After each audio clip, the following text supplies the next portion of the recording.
will the regime actually care if you win the appeal? Well, that's a technicality, right? But yeah, it's not a technicality when the men with guns come to get you. That is true. Well, technically, that's a technicality too. So. I mean, okay, but at that point, everything's a technicality, and the word technicality no longer means anything specific. Yeah, that's technically true. Not a technicality. Hooray! The best kind of true. Well, I'm hoping to it's your turn, by the way, to have a rant. So I'm hoping to enjoy that. Wait, it's my turn to have a rant? You get a rant. Everybody gets a rant. Jeez, we're all screwed. Jeez. Today is a day of the Dapper rant. Yeah. The FBI is going to contact the RCMP to look into Chesh's stream after today. Again? Yeah, sorry. Again? Allegedly, that happens to me all the time. Yeah, you get to visit my That reminds me, how's that FBI investigation into Maanyaa going? I hear that she was wanted by the FBI for credit card fraud. That's the last I heard. Because the FBI gives a shit about a credit card transaction from a woman in New Zealand to a GoFundMe that wasn't even retracted for the reason that the complainant said it was. Oh, fun things. Hello everybody, welcome back to Debate Hub. It is now Debate Pub. We are here, and I'm excited. It's the first one that we've done in a while. Been a while. It's been a while, everybody? yes. Yeah, I'm drinking tea today. I'm Chesh, I'm your host, your master debater, if you will. With me, I've got Dapper, Landon, and Maanyaa. But let's start with Maanyaa. We'll go to Landon and then Dapper. Maanyaa, how are you as we get into this? We got a lot to cover today. Okay, let's go. I'm doing quite well. Australia has been good to me so far. The heat is I'm getting a little bit used to it. Heat fatigue is a thing, guys. So please do keep yourself hydrated as much as you can. But apart from that, yeah, I've been doing well. I've been very well. Unfortunately, I still haven't had a chance to buy a computer. I keep saying hopefully this month or hopefully next month, so I'm not going to make any predictions for now when I'll be able to get a PC. Let's see. But for now, the laptop's doing its job. It's not giving up on me, so here we are today. And let's have some fun. Fun and some a lot of frustrations, actually. And hopefully also some name calling and shit. And also some new list of stroinking schmucks. So here we go. Landon, stroinking spuck is probably your cue, so please, how are you? Oh, yes, well, good morning, good afternoon, or good evening, depending on your time zone, latitude, and other random stuff. For those that understand randomness, and for those that don't, too bad. I am drinking Bozell Mezcal from Mexico. It's one of the Agent Orange's tariff targets. So I am using a non-national alcohol brand. It's actually quite good. And later on, you will see this bottle sold for $10 trillion. Wow. What? $10 trillion? Is that with a little evil $10 trillion? And I have to do a teaser for how space Karen economics are done. Space Karenomics. Dapper, speaking of Elon Musk, how are you? Well, I'm doing great, Chesh. In fact, my Model Z dyno car is going to be able to go 5,000 miles on a single battery charge. It'll take 30 seconds to charge the battery.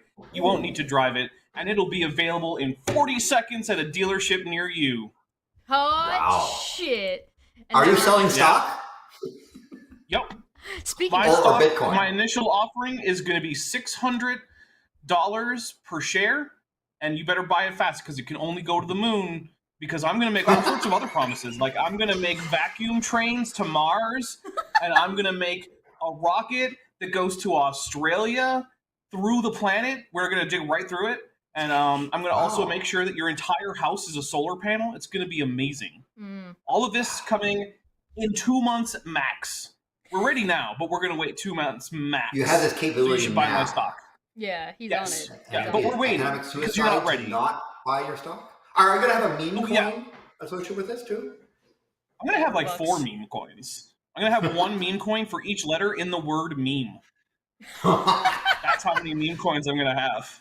And it's still only 2 letters? Oh, good lord. Well, How speaking of... which one's the M? 2 of them are going to be the M, and you will know because it will contain the essence of the letter M in the meme coin. In fact, if you buy enough of the meme coin, you will own the letter M, and you will be able to charge other people for using the letter. That's how much economic suicide it is to not buy my meme coin. Speaking of stocks, why is that doing that? Go away. Do I have to close? You know what? I'm just going to close that. Hey, Tesla stock is currently at negative 9.58. So even after what everybody's been calling the Trump bump hump, which, you know, I hate everything about that. It is dropping. That's an unfortunate series of words. Yeah, it's making its way all the way back down. It is currently 263.55. So your data doesn't show the PDE, which is a critical thing. Why is that? I don't know, probably because it's just like I know that the PE ratio is down here. It's right here. No, its PDE ratio says N-A on your thing. You want me to pull that up specifically? So I'm looking at it right now. The PD is 129, which means that for $129 of stock, they project $1 of earning. Now, earning should be put into double quotation marks with italics and asterisks and footnotes, because earning can be anything from Dapper's quadruple meme coin to other accounting creativity, right? Or maybe selling 1 car a minute for an entire 2 days, morning, evening, and night in Canada, and claiming claiming Canadian rebates for every single one of those cars. That's an impressive record right there. I love that Elon Musk wants to try to steal Canada's tax dollars. This is not financial advice. Please consult a certified financial advisor before acting on it. But in my opinion, I think I would be willing to buy a Tesla share for maybe now about $12. That represents, so in my opinion, I think Tesla shares is about 20 times overvalued. In my opinion, given the debt that Space Current Musk has and his paper wealth, I believe he's probably underwater. He is certainly not the richest person in the world. He's probably drowning. He could probably be vying for soon the poorest person in the world, given he's vying for the core of the earth. Elon the child yearns for the mines. Hey, that's where my rocket tube is going to go through to get you to Australia. There you go. Along the way, could you grab some mantle materials so I can analyze it? That would be very appreciated. That's why I have a problem. I was going to sell the mantle to make bricks for poor people. You guys' timing is a little off. The legs there. Sorry. It's been a while since you guys did this. We can tell. Yeah, so we're getting used to it. Rusty. Right? I'm just saying, like, that's why I have a problem that when institutions, they go ahead and say, oh, this person is worth this much. I'm like, how are you coming to that value? Oh, I can tell you right now. How did you come to that value?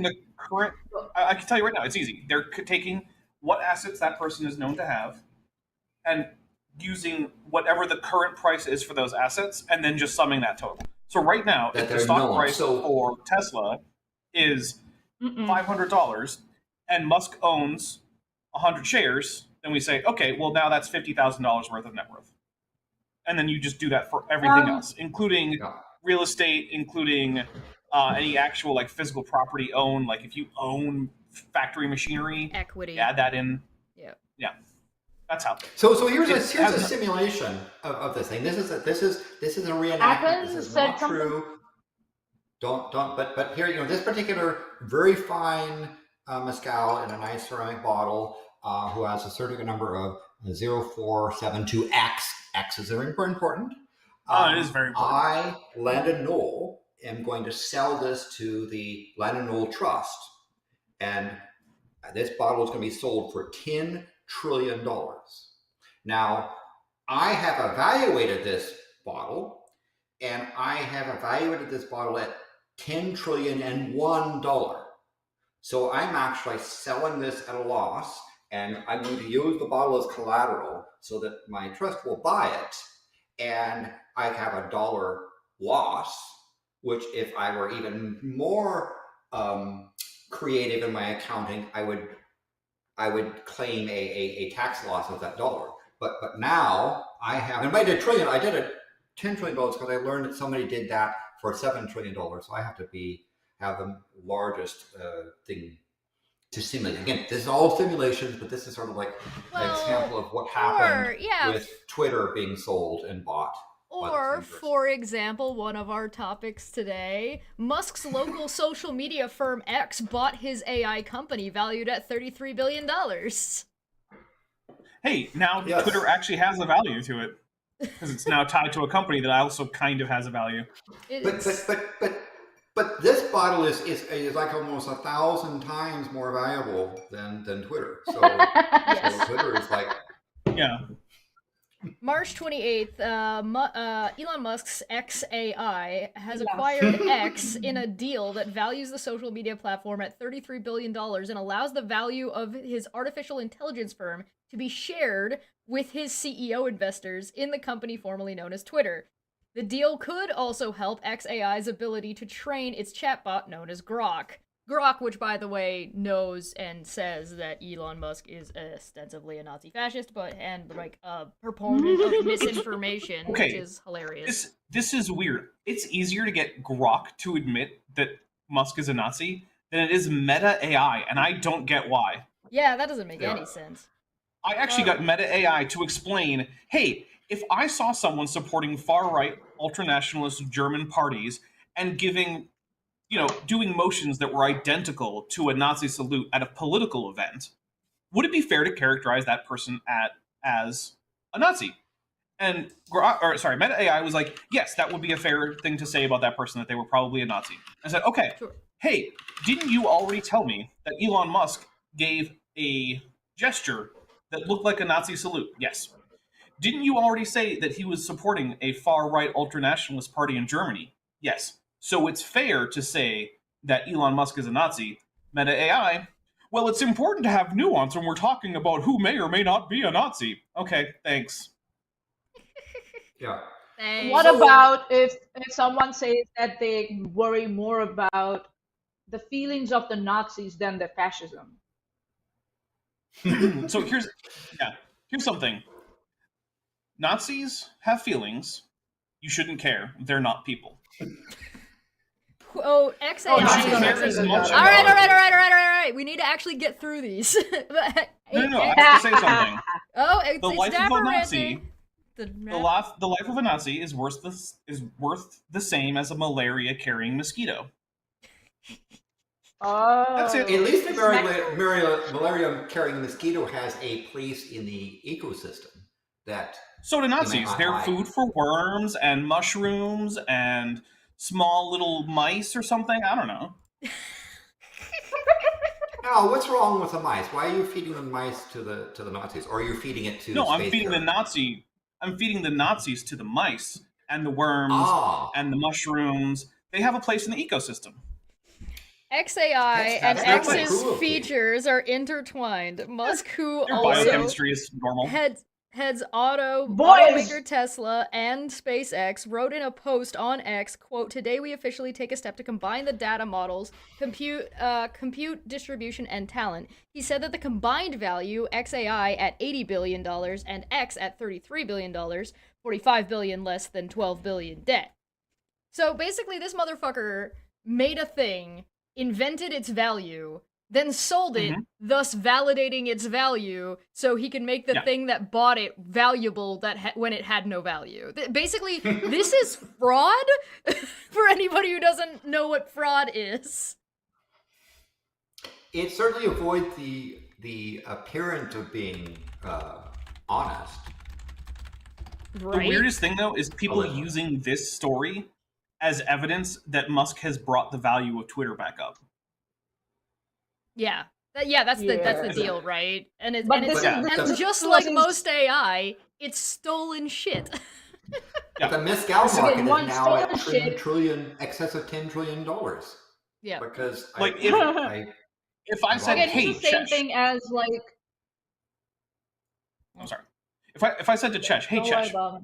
what if I sell you my car for $33 billion, but you can defer payment, but then you sell the car back to me for $33 million and 10 cents, and then when my car blows up, I can claim insurance of $33 billion.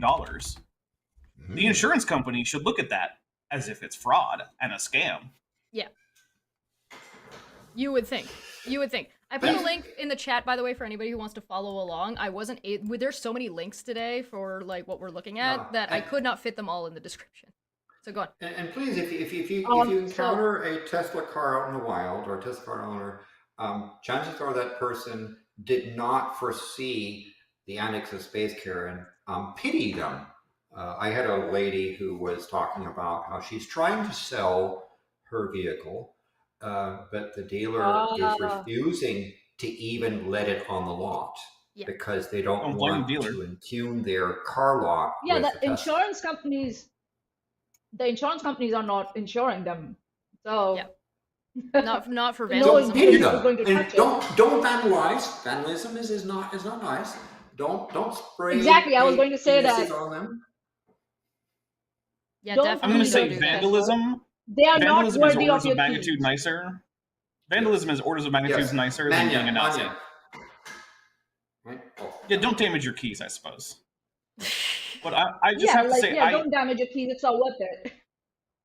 So here's And the also thing. your reputation, because nowadays what's happening is, oh my god.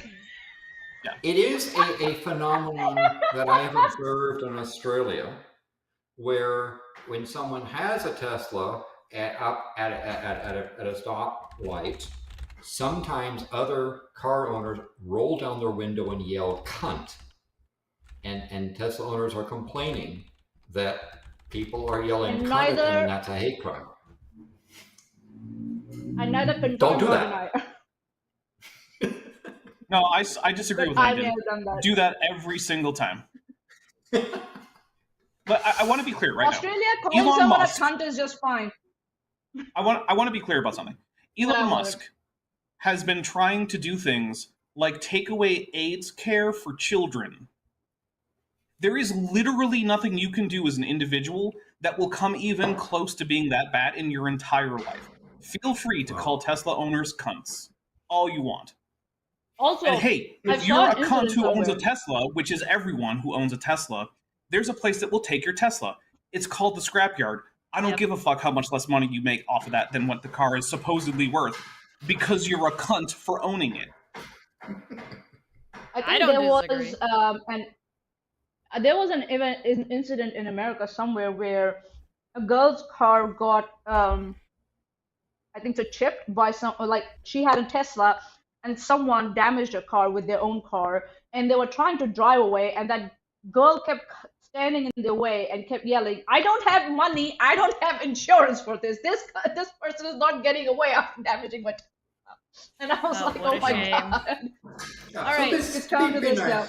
So no, one thing that I'm concerned with is this so-called XAI that is in the process of raping and pillaging U.S. government archives. Yes, it is very difficult for one of these machine learning things to keep secrets. And my question is, how long before someone goes to Grok and convinces Grok to spill out sensitive data like the employee list of secret intelligence organization? Two things related to that. or You want to battle try plans. that? I could give it a Two- try. Two things related to that. One, Elon Musk is to fix community notes after they contradict Trump. The Ex-owner, one good feature on Twitter. the ex-owner backpedals on claim that community notes can't be manipulated. Elon Musk apparently no longer believes that crowdsourcing fact-checking through community notes can never be manipulated and is, thus, the best way to correct bad posts. Everyone, his head social back media- to Wikipedia.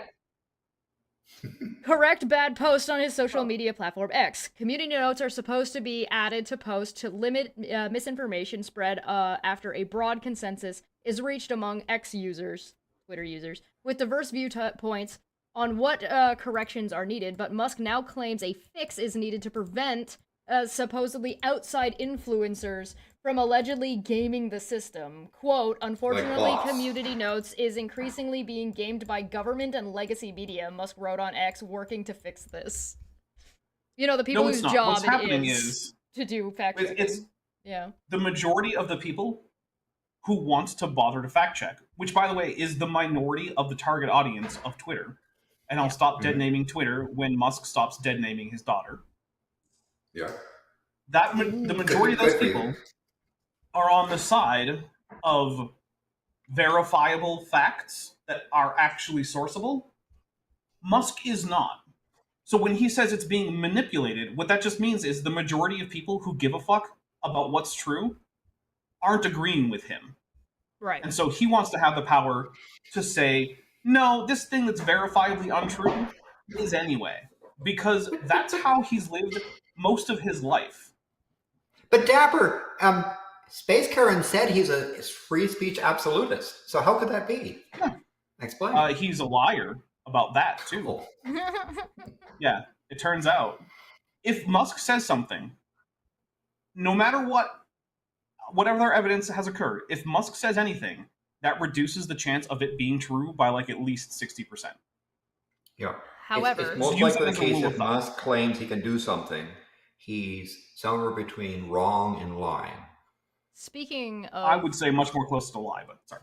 Musk, AI, and security that you brought up, we're not gonna have to worry about the security of AI because Hegseth brought his wife to sensitive meetings with foreign military officials.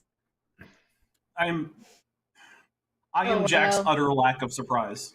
Right? Defense Secretary Pete Hegseth, who is facing scrutiny over his handling of details of a military strike, brought his wife, a former Fox News producer, to 2 meetings with foreign Oh, wow. military counterparts where sensitive information was discussed, according to multiple people who were present or had knowledge of the discourse. One of the meetings, a high-level discussion at the Pentagon on March 6th between Hegseth and the UK Secretary of Defense John Haley, took place at a sensitive moment for the transatlantic alliance. One day after the U.S. had cut off its military intelligence sharing with Ukraine.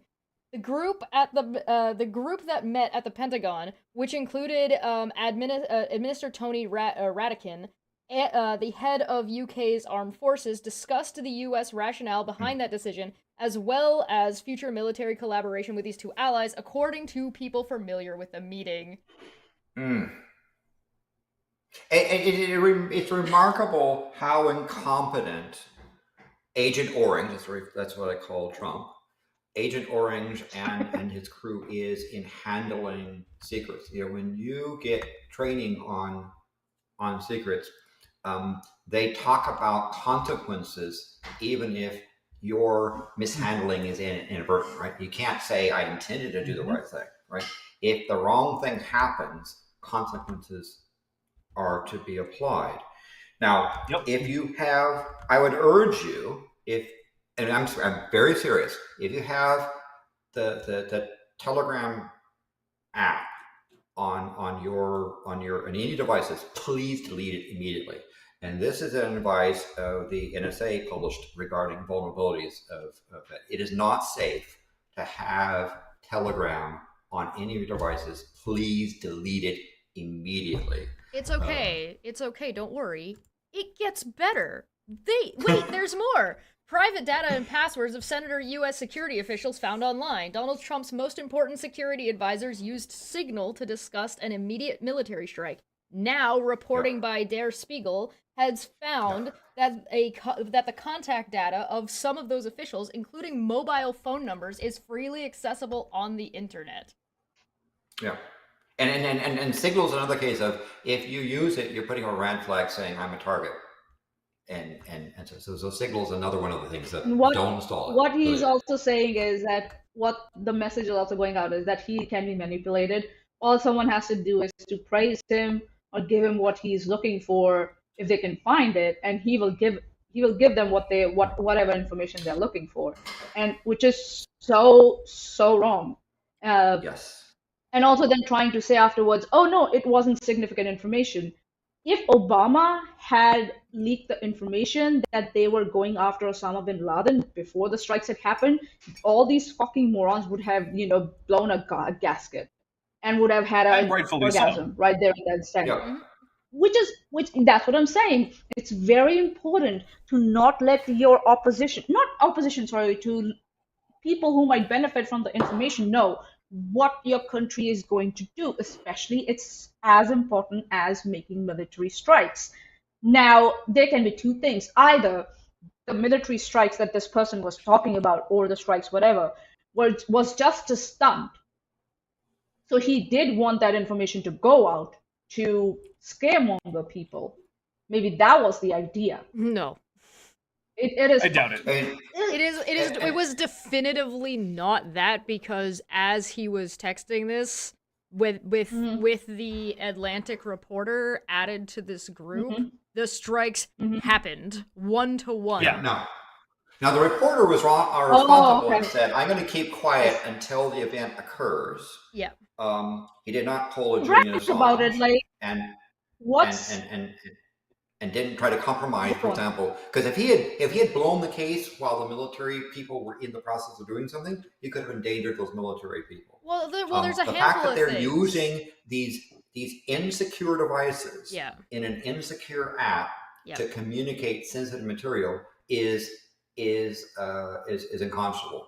And the fact that they haven't been fired is Agent Orange's problem. Well, and that's the thing, that this thing is escalated, right? This started with a reporter who did more than their due diligence by not releasing this information at the time. When they did come forward and say that this happened, they didn't release any of the sensitive information. They simply said, this has happened, here's a screenshot of maybe getting added, here's some people having a discussion without the majority of any real sensitive information in there, and they protected the names of operatives. Then the Trump administration decided to piss their pants and then be like, oh, it didn't happen. Oh, it did happen. But if it did happen, it was okay. This guy's a liar. They tried to smear the journalist. And then the journalist said, okay, bet. And then put all of it out. And it's just like, you do and then anybody asking any legitimate questions like, what's going to happen? Or is there going to be an indictment? Is there going to be an investigation into this? Is being met with the answer to those questions being, everybody just makes mistakes. And it's like that, people are dying. That was another... There was a reporter from England who was going to ask them questions around this, and Marjorie Taylor Greene, was it? Or was it someone else said, go back to your country? And it was like, dude, you are... There was an operative, there was a person in the group chat, one of these upper secretaries in Moscow when this happened.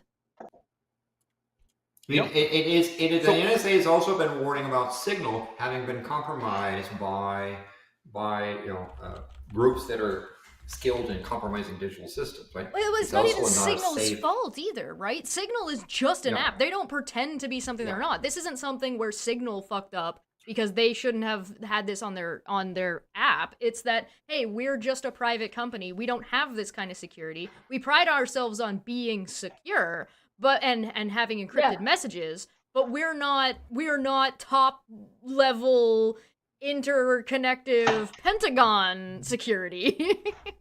Right. Yeah. And I think there's a silver lining here. What's happening now is... Go ahead. So what's happening here now is that, one, America is not only isolating itself from its international allies, it's isolating itself from media.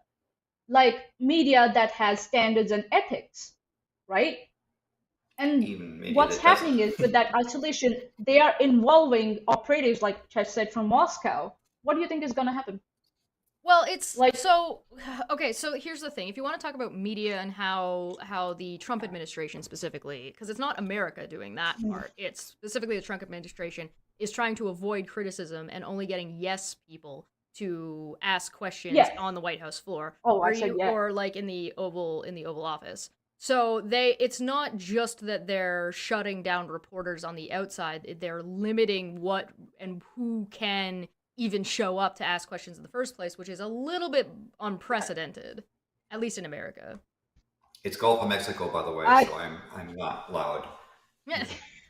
Yeah. So there's a silver lining to this, right? Mhm. Currently, if you're alive and a human, If you're alive. the United States Okay. federal government is your Not enemy. a dinosaur. Mhm. Well, I'm just saying, if these things are true, then the United States government is your enemy. Them not being true doesn't make them not your enemy. So, whatever. They're an enemy to many things. But if you are alive and a human, the Trump administration, the United States federal government as a whole, is currently your enemy. They are your mortal enemy. They are doing things right now that are very likely to result in your death, either through their own bad policies, or intentionally by just murdering you. Yeah. So, but one of the advantages that we have, and by we I mean the species, is that fascists are fundamentally incompetent. Yes. Because what it takes to be successful under a fascist regime is not competence. It is instead loyalty. And people who are competent tend to care about things. Things that aren't just purity tests, or their own breeding, or loyalty to the man with the orangest skin. Instead, they tend to care about things like being good at their jobs, the actual mission that they say that they're on, to do things like help relieve people with AIDS, or get poor people the assistance they need to not starve, or get better nutrition in school lunches.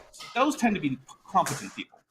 So I think that if I were me giving advice to Pete Hegseth or JD Vance or any of the others, I would say, hey, why don't you just do this on Facebook Messenger? Yeah, at that point, just go for it. You may as well. Yeah. Like all this information, mean, we all know that they were so blasé that this information was out there and information was happening. And now, because we're finding out stuff like this, Mike Waltz left his Venmo friends list public. It means that none of these people have gone through the basic security checks that every other administration has gone through beforehand to ensure that their private information or compromising information about them wasn't available.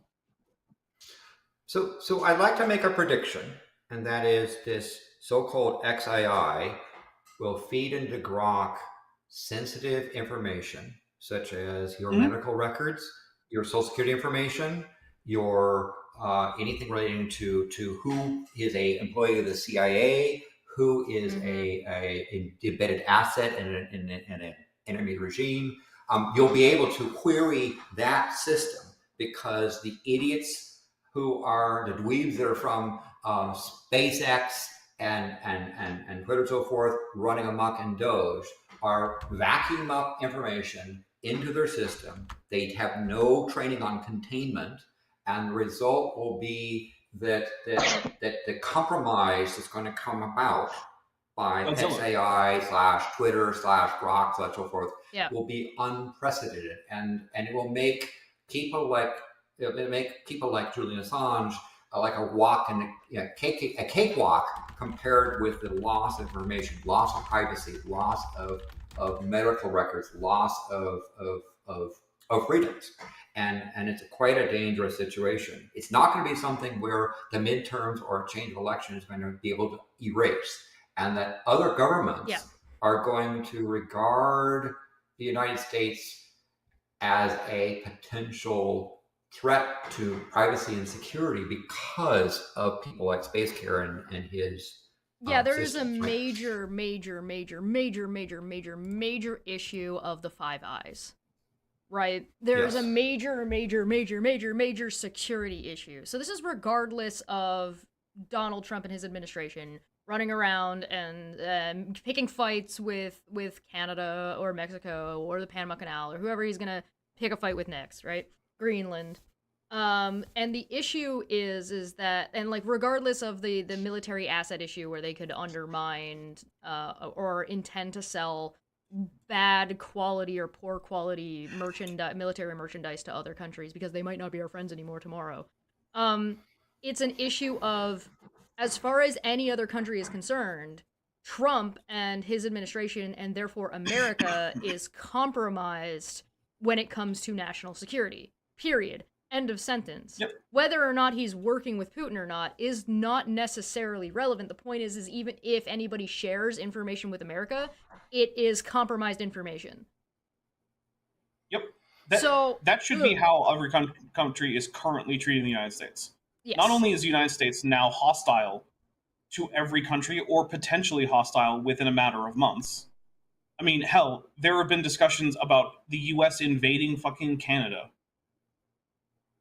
The United States should be treated the same way that Iran and North Korea is being treated by other governments. And that is the only happening. reason, as far as I can tell, it's Denmark. happening. Yeah. But the only reason it's not happening to the same extent that I think it should is because of the ubiquity of like the U.S. dominance in terms of economics.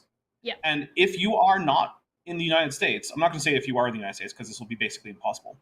If you're not in the United States, you can do your part to make the global trade dominance of the United States a thing of the past, and you absolutely should. You should consider it a moral imperative to avoid buying American products to the maximum extent possible.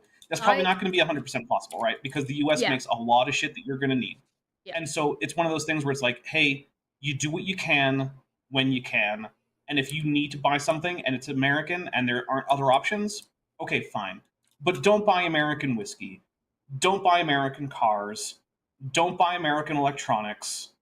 Don't do any of those things if you can possibly avoid it. We're seeing that a lot with the outrage at Tesla around the world, where there's like Tesla's being lit on fire, there's like vandalism like we were talking about. But on top of that, what I think, maybe I'm wrong, but what I think is that instead of hard cutting America off, everyone has already been slowly like forging these ties since at least 2016, if not at least since the Iraq War. So everybody was already like starting to move into positions where they were ready to deal with America deciding it didn't want to participate in things like NATO anymore. But now it's just with the backing of the people, because now everybody and their mother is like, hey, fuck this shit. So these politicians are able to move with a lot more confidence than they were before, but I don't think it's going to be a hard cutoff. It's going to be a slow cutoff, one, to hold public opinion in their favor as they're doing this, to be like, hey, we tried, we did our best, they don't want to do it, so they continue to look like the good guys, which is important in politics. But secondly, because a hard cutoff is going to be very harmful for everybody else, so slowly pulling it out is going to be a lot safer for everyone else's economy. Yeah, I think it is difficult in today's international trade to say this product is purely a X country's product. Right? But that being said, people are using their pocketbook to avoid regimes that they dislike. And the damage that the economic vandals in the White House are doing to the reputation of the United States, the reputation of the American dollar, the reputation of trade and of doing business in the United States is significant, right? The people, I don't think people in the United States as a whole understand just how bad the economy is going to get. The history of countries being insular and just being themselves and just relying on themselves is a very bad history of those companies that say, we're just going to buy ourselves and you do stuff ourselves. Those countries tend to find out that they become economically disadvantaged. And in order to be themselves, they begin to expand, right? Become expansionist and take other things that aren't theirs. Yeah, that's something that I think that's a bad history as well. I think something that is, I think, really good, or at least I'm happy to see, is that we're not seeing every other country respond to America pulling in by them pulling in. They're not doing that. They're doing this instead and being like, well, we're just going to have to work around. So, like, that's one of the things I like about the current Liberal Party's schemes, like what they want to do, as well as France. You're referring to Canadian. The UK. Yeah, the Canadian Parliament. Yeah, the Canadian, Mark Carney's current parliament. As opposed to the Australian Party. As opposed to the Australian Party. We're seeing these people. So, like, Canada just signed a massive deal for self-defense for our northern Arctic areas with Australia. Right? So, like, there's the diversity and diversification of everybody's both defense systems as well as information networks, as well as being willing to work with people that maybe we weren't working with before, I think is a good thing. But you mentioned the people at risk, security risk, who are part of whatever American military operation is currently underway. People are scared inside CISA as it reels from Trump's purge. Employees at the Cybersecurity and Infrastructure Security Agency tell Wired that they're struggling to protect the United States while the administration dismisses their colleagues and poisons their partnerships. Mass layoffs and weak leadership are taking a severe toll on U.S.'s government cyber defense agency, undermining its ability to protect America from foreign adversaries bent on crippling infrastructure and ransomware gangs that are bleeding small businesses dry.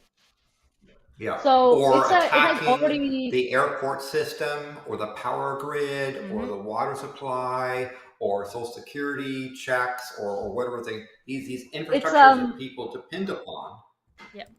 It's already happening. Like people call 911 and get that is example of stuff that's under attack. Yeah. By these incompetent people that would prefer to turn it over to some XII bot out of the name of. So it's already started happening with all the online apps that merchants use, or people who sell their stuff online to do their accounting and banking. It has already started happening. There are no checks and balances on these apps. Only the companies, if they care about their users, those are the people who are selling their stuff, then there might be something, or else you might end up with all your bank accounts being frozen and you having no access to your currencies or to your profits. So be careful for all the people out there who use online apps to for transactions through their websites or their online whatever platforms. I would say go through the traditional banking routes for now. Switch back to them instead of using these. I know it's easier, it's faster, but it's already happening on these platforms. And attacks on things like the DNS, the essentially the phone book of the internet. Also, core routers and things are things that the Cyber Security Command were working on protecting, because there are foreign actors who would like to destabilize stuff, and so these are things that are at risk because of the economic vandals that are running amok. And you might not see that there are immediate repercussions or there are immediate effects of these things, but go 5 years down the line when the next government's in, American government, some things will happen and the effects will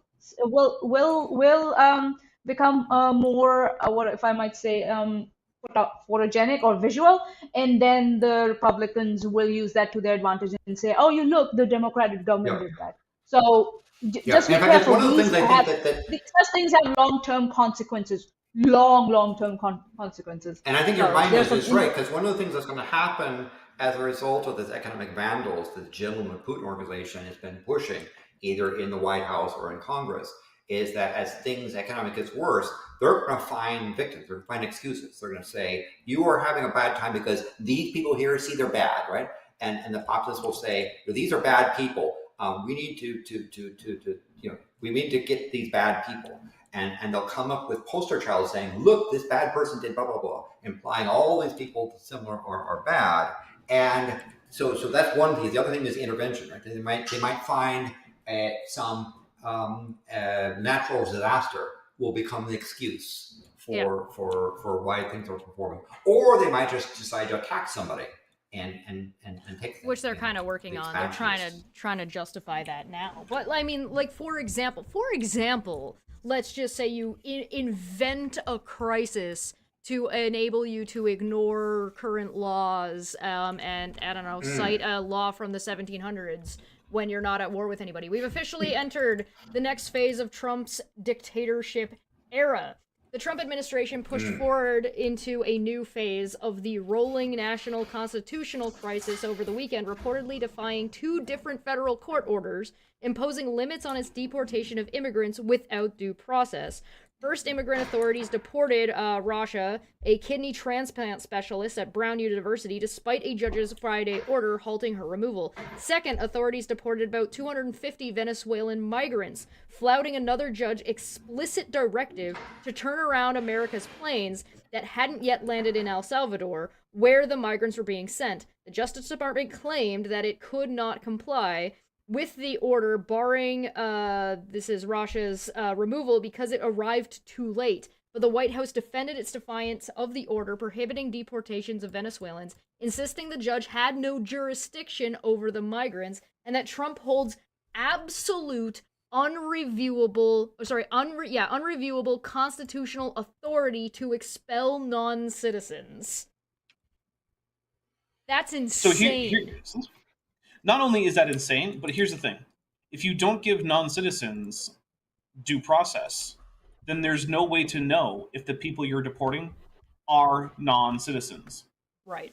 So even if we accept that Trump has the unreviewable authority to deport non-citizens, full stop, they still need to have due process because we've already seen people being taken in by ICE who are U.S. citizens.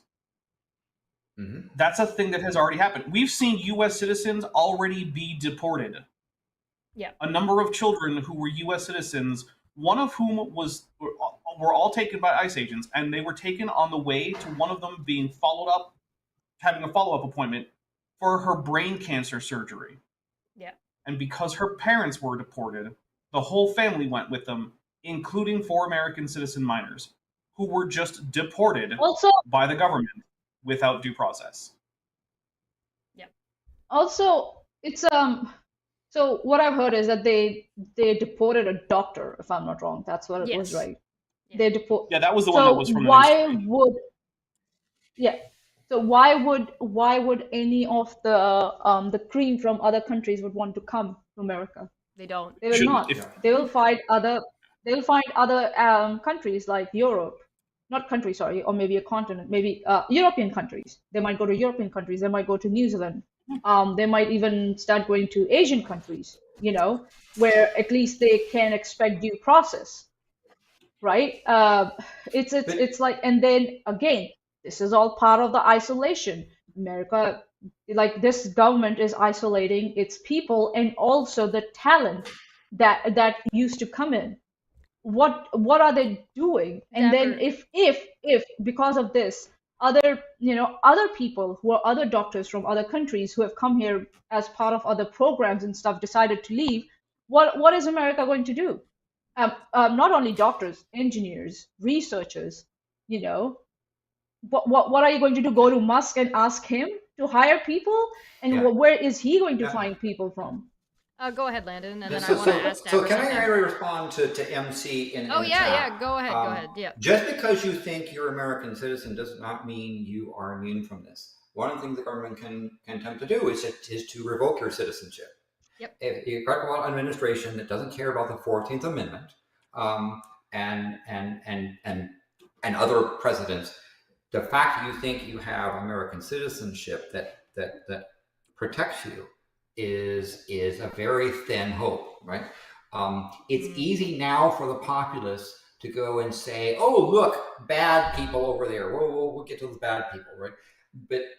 But as I said, your citizenship is as good as a government that honors it. And we see an administration that seems to not care about the Constitution and not care about it. So the fact that you think you're an American citizen is not going to protect you. MC. And on top of that, too, is that we've already seen that some of the people who have been deported are in America legally, and some of them that were on that plane might be citizens, might be born and bred Americans. Their grandparents are American. Like, I don't even mean like first generation. I'm talking like third, fourth, fifth generation. The problem is without that due process, you don't know. So even being an American citizen is irrelevant if nobody knows you are or are not actually an American citizen. Or cares. Go ahead. Yeah, how can you prove that you're an American citizen? And how do you know that the way that you think? No, it's not that. Guys, time out. Go ahead, Dapper. Then we can move on. Okay, sorry. All right, so it's not even just how can you prove that you're an American citizen. It's how can you prove it to people who don't care and are rounding you up anyway. Exactly. That's the thing. Because it's easy to prove that you're a U.S. citizen if someone is willing to check. But if you're not being given due process, that, by definition, means no one is willing to check who matters. Not that no one is willing to check, but no one who matters is willing to check. Which means you don't know that being an American citizen will protect you. Now, I want to say personally, I doubt very much that any of the people on that plane were not American citizens, or were American citizens, right? I think that it's much more likely than not that all of them were not American citizens. But the problem is, I don't know that. There's literally nothing I can point to other than the say-so of a pathological liar who likes to rub Cheeto dust onto his face for some reason. Yeah, that's not good enough. And then you see, your birth certificate is meaningless to a person who, for example, denied Barack Obama's citizenship, right? Well, he was born in Hawaii, was Hawaiian, and Agent Orange went in a whole long denial. So I don't know if you're a troll or not, but your birth certificate means little to people who don't care. Well, and on top of that, and we see a lot of different people who don't care if you're citizen. Your DD-214 is not going to fucking protect you, you goddamn moron. Well, on top of that, if they want to get rid of you, you won't get a chance to show them your goddamn DD-214. Right. If ICE shows up to collect you for whatever reason, and you hold up a little piece of paper that has your name on it and the letters and numbers DD-214, they're going to fucking snatch it out of your hand, toss it to the ground, and put you in a fucking van. And there is no such thing as paperwork that will matter if you don't get due process. And on top of that, it gets even worse because we're talking about... Whoops, wrong button. Sorry, I moved those all the way over. One moment. There we go. How does anyone get as brain dead as this? I see Lil Broomstick. Are you a flat earther? We know that. Answer honestly. We know that. Guys, settle. Chief Justice Roberts criticized Trump's call to impeach judges. So when a judge tried to intervene to ensure that these citizens had a chance to show their birth certificates or show their DD-214s, Trump and his team ignored the court order in contempt, and when the judge tried to hold, or is in the process of trying to hold him accountable, Trump called to impeach him. So you're talking about a scenario where Chief Justice John Roberts decries calls from President Trump and his supporters to impeach judges who have ruled against administration policies, saying that the court should be left to resolve legal disputes through traditional systems of litigation. You're talking about a whole-ass system that you have nobody to show your birth certificate to. This is like going to a toddler and saying, look, I'm a U.S. citizen, look at my paperwork that says my name in it, and the toddler can't read. And didn't ask. They don't know what this means. They don't care what this means. So, like, and there's, like, many once situations they're hell like bent. this. Yeah. Once they have decided that you do not deserve to be in this country, your birth certificate, anything, even your military service won't matter, because we know that there are so many immigrants who have done military service and have been deported after that. Yeah. Trump has also talked about, has signed off on an executive order that removes birthright citizenship. So even if you were born in America, it doesn't matter. Oh, yeah. Best of luck, Broomstick. Yeah, because do you think, for example, do you think these people were given their Miranda rights when they were seized, right?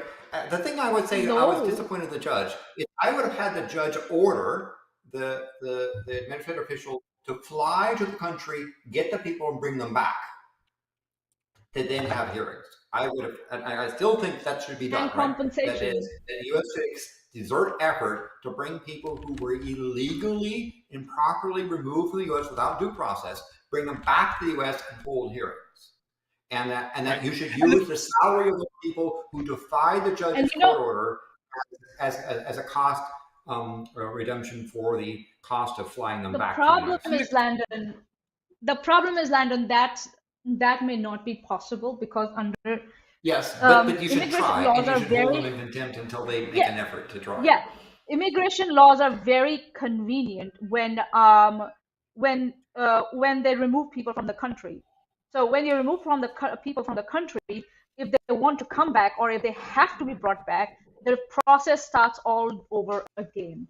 So they might have to pay fees again. They might have to put in applications again, and then they're told, then we might consider if you want to come back to this country. So even if a judge says that bring them back, it's the people who have been deported that have to start the process. That's the unfortunate thing at the moment. And this isn't the only thing, right? This isn't the only thing that is going on right now. So, for example, right, judge blocks dismantling of Consumer Financial Protection Bureau, orders employees reinstated. A federal judge is blocking dismantling of the Consumer Financial Protection Bureau, finding the Trump administration acted, quote, excuse me, shut up. A federal judge is blocking the dismantling of the Consumer Financial Protection Bureau, finding the Trump administration acted, quote, completely in violation of the... What am I hearing? Is somebody opening, I don't know. crackers or something? That might be me, sorry. Hey, stop. We're professionals here. A federal judge... I'm not getting paid for this. A federal judge is blocking the... I'll kill you! A federal judge is blocking the dismantling of the Consumer Financial Protection Bureau, finding the Trump administration acted, quote, completely in violation of the law when it attempted to quickly shutter the organization. Judge Amy Berman Jackson issued a preliminary injunction Friday afternoon that requires the Trump administration to reinstate any terminated CFPB employees, rescind the cancellation of any contracts, allow the workforce to access their computers and return to the office, resume statutory required work, and maintain any records held by the organization. Quote, if the defendants are not enjoined, they will eliminate the agency before the court has the opportunity to decide whether the law permits them to do it. And as the defendant's own witness warned, the harm will be irreparable. So Space Karen would like that agency, Consumer Protection Bureau, to go away because it would prevent them from holding Tesla's unsafe vehicles to account. It would prevent them from holding the fraud that is Starlink to account. Yep. It would essentially ruin a lot of Space Karen's ability to defraud, allegedly, the public. Yep. And so he is particularly interested and keen in seeing this happen. Congress passed this law. It's up to the executive branch to carry out the law, not to decide it doesn't like it and throw it out. And back to Chief Justice Roberts, you, sir, have created a court and a court environment and have not spoken up when you should. The legacy, some centuries to come, are going to hold you in contempt for the court that you presided over. And I understand you're not responsible for all the other justices, but you have aided and abetted a court which needs to be brought back into line with the Constitution. Instead, you've allowed justices to flaunt even the appearance of conflict of interest. You've allowed justices to essentially reinterpret as they see fit the Constitution according to their ideologies. Well, I'm and just Roberts, trying to... you should be ashamed of yourself, and the history will judge you harshly, and well-deserved that judgment will be. And I just want to jump in with this one as well. Federal judge blocks Trump's effort to ban transgender troops from military service. And particularly with this one, a federal judge in Washington, D.C. has issued a preliminary injunction against the Trump administration over its attempt to ban transgender troops from serving in the U.S. military. Tuesday's decision by District Judge Anna C. Rise temporarily blocks the judgment of the Department of Defense from carrying through with a policy directive designed to remove transgender service members from the military. And here's the kicker that goes with it, because we're saying this, and we're saying, hey, listen, the justices are curtailing what Trump is doing, but is it good enough, especially when he's in over 120 lawsuits right now? Over 120. So it's near impossible to keep track of these, but it's having a real life effect. Police arrest one suspect in alleged violent anti-trans hate crime.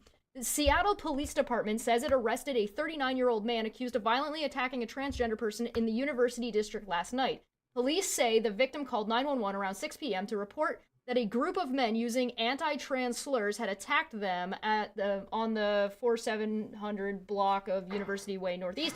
According to arrest records, the victim had a swollen eye, broken teeth, scraped hands, and pain in the abdomen. The report identifies the victim as transgender female. They use the pronouns they, yada, yada, yada, yada. According to arrest records, the victim was leaving work, and they were attacked, and there were photos. The victim escaped and dashed away to a restaurant. There was a statement. Let me see if I can find it. There's a statement by the person that they arrested that they were purposefully doing this because of these anti.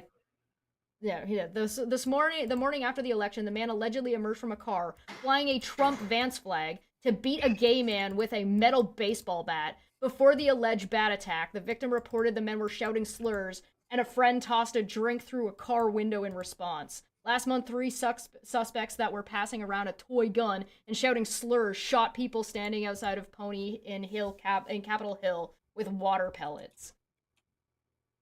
Oh my God. Yeah, this is in Seattle. This is Seattle. On there, I recognize the intersection, by the way. Yeah.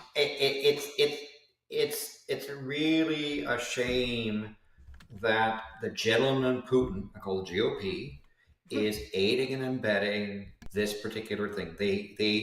And here's the thing: you might say that Agent Orange, that is Trump, might have mental problems or so forth, but there are people like Vice President Vance and members of the Congress who know what this guy is doing and are remaining silent.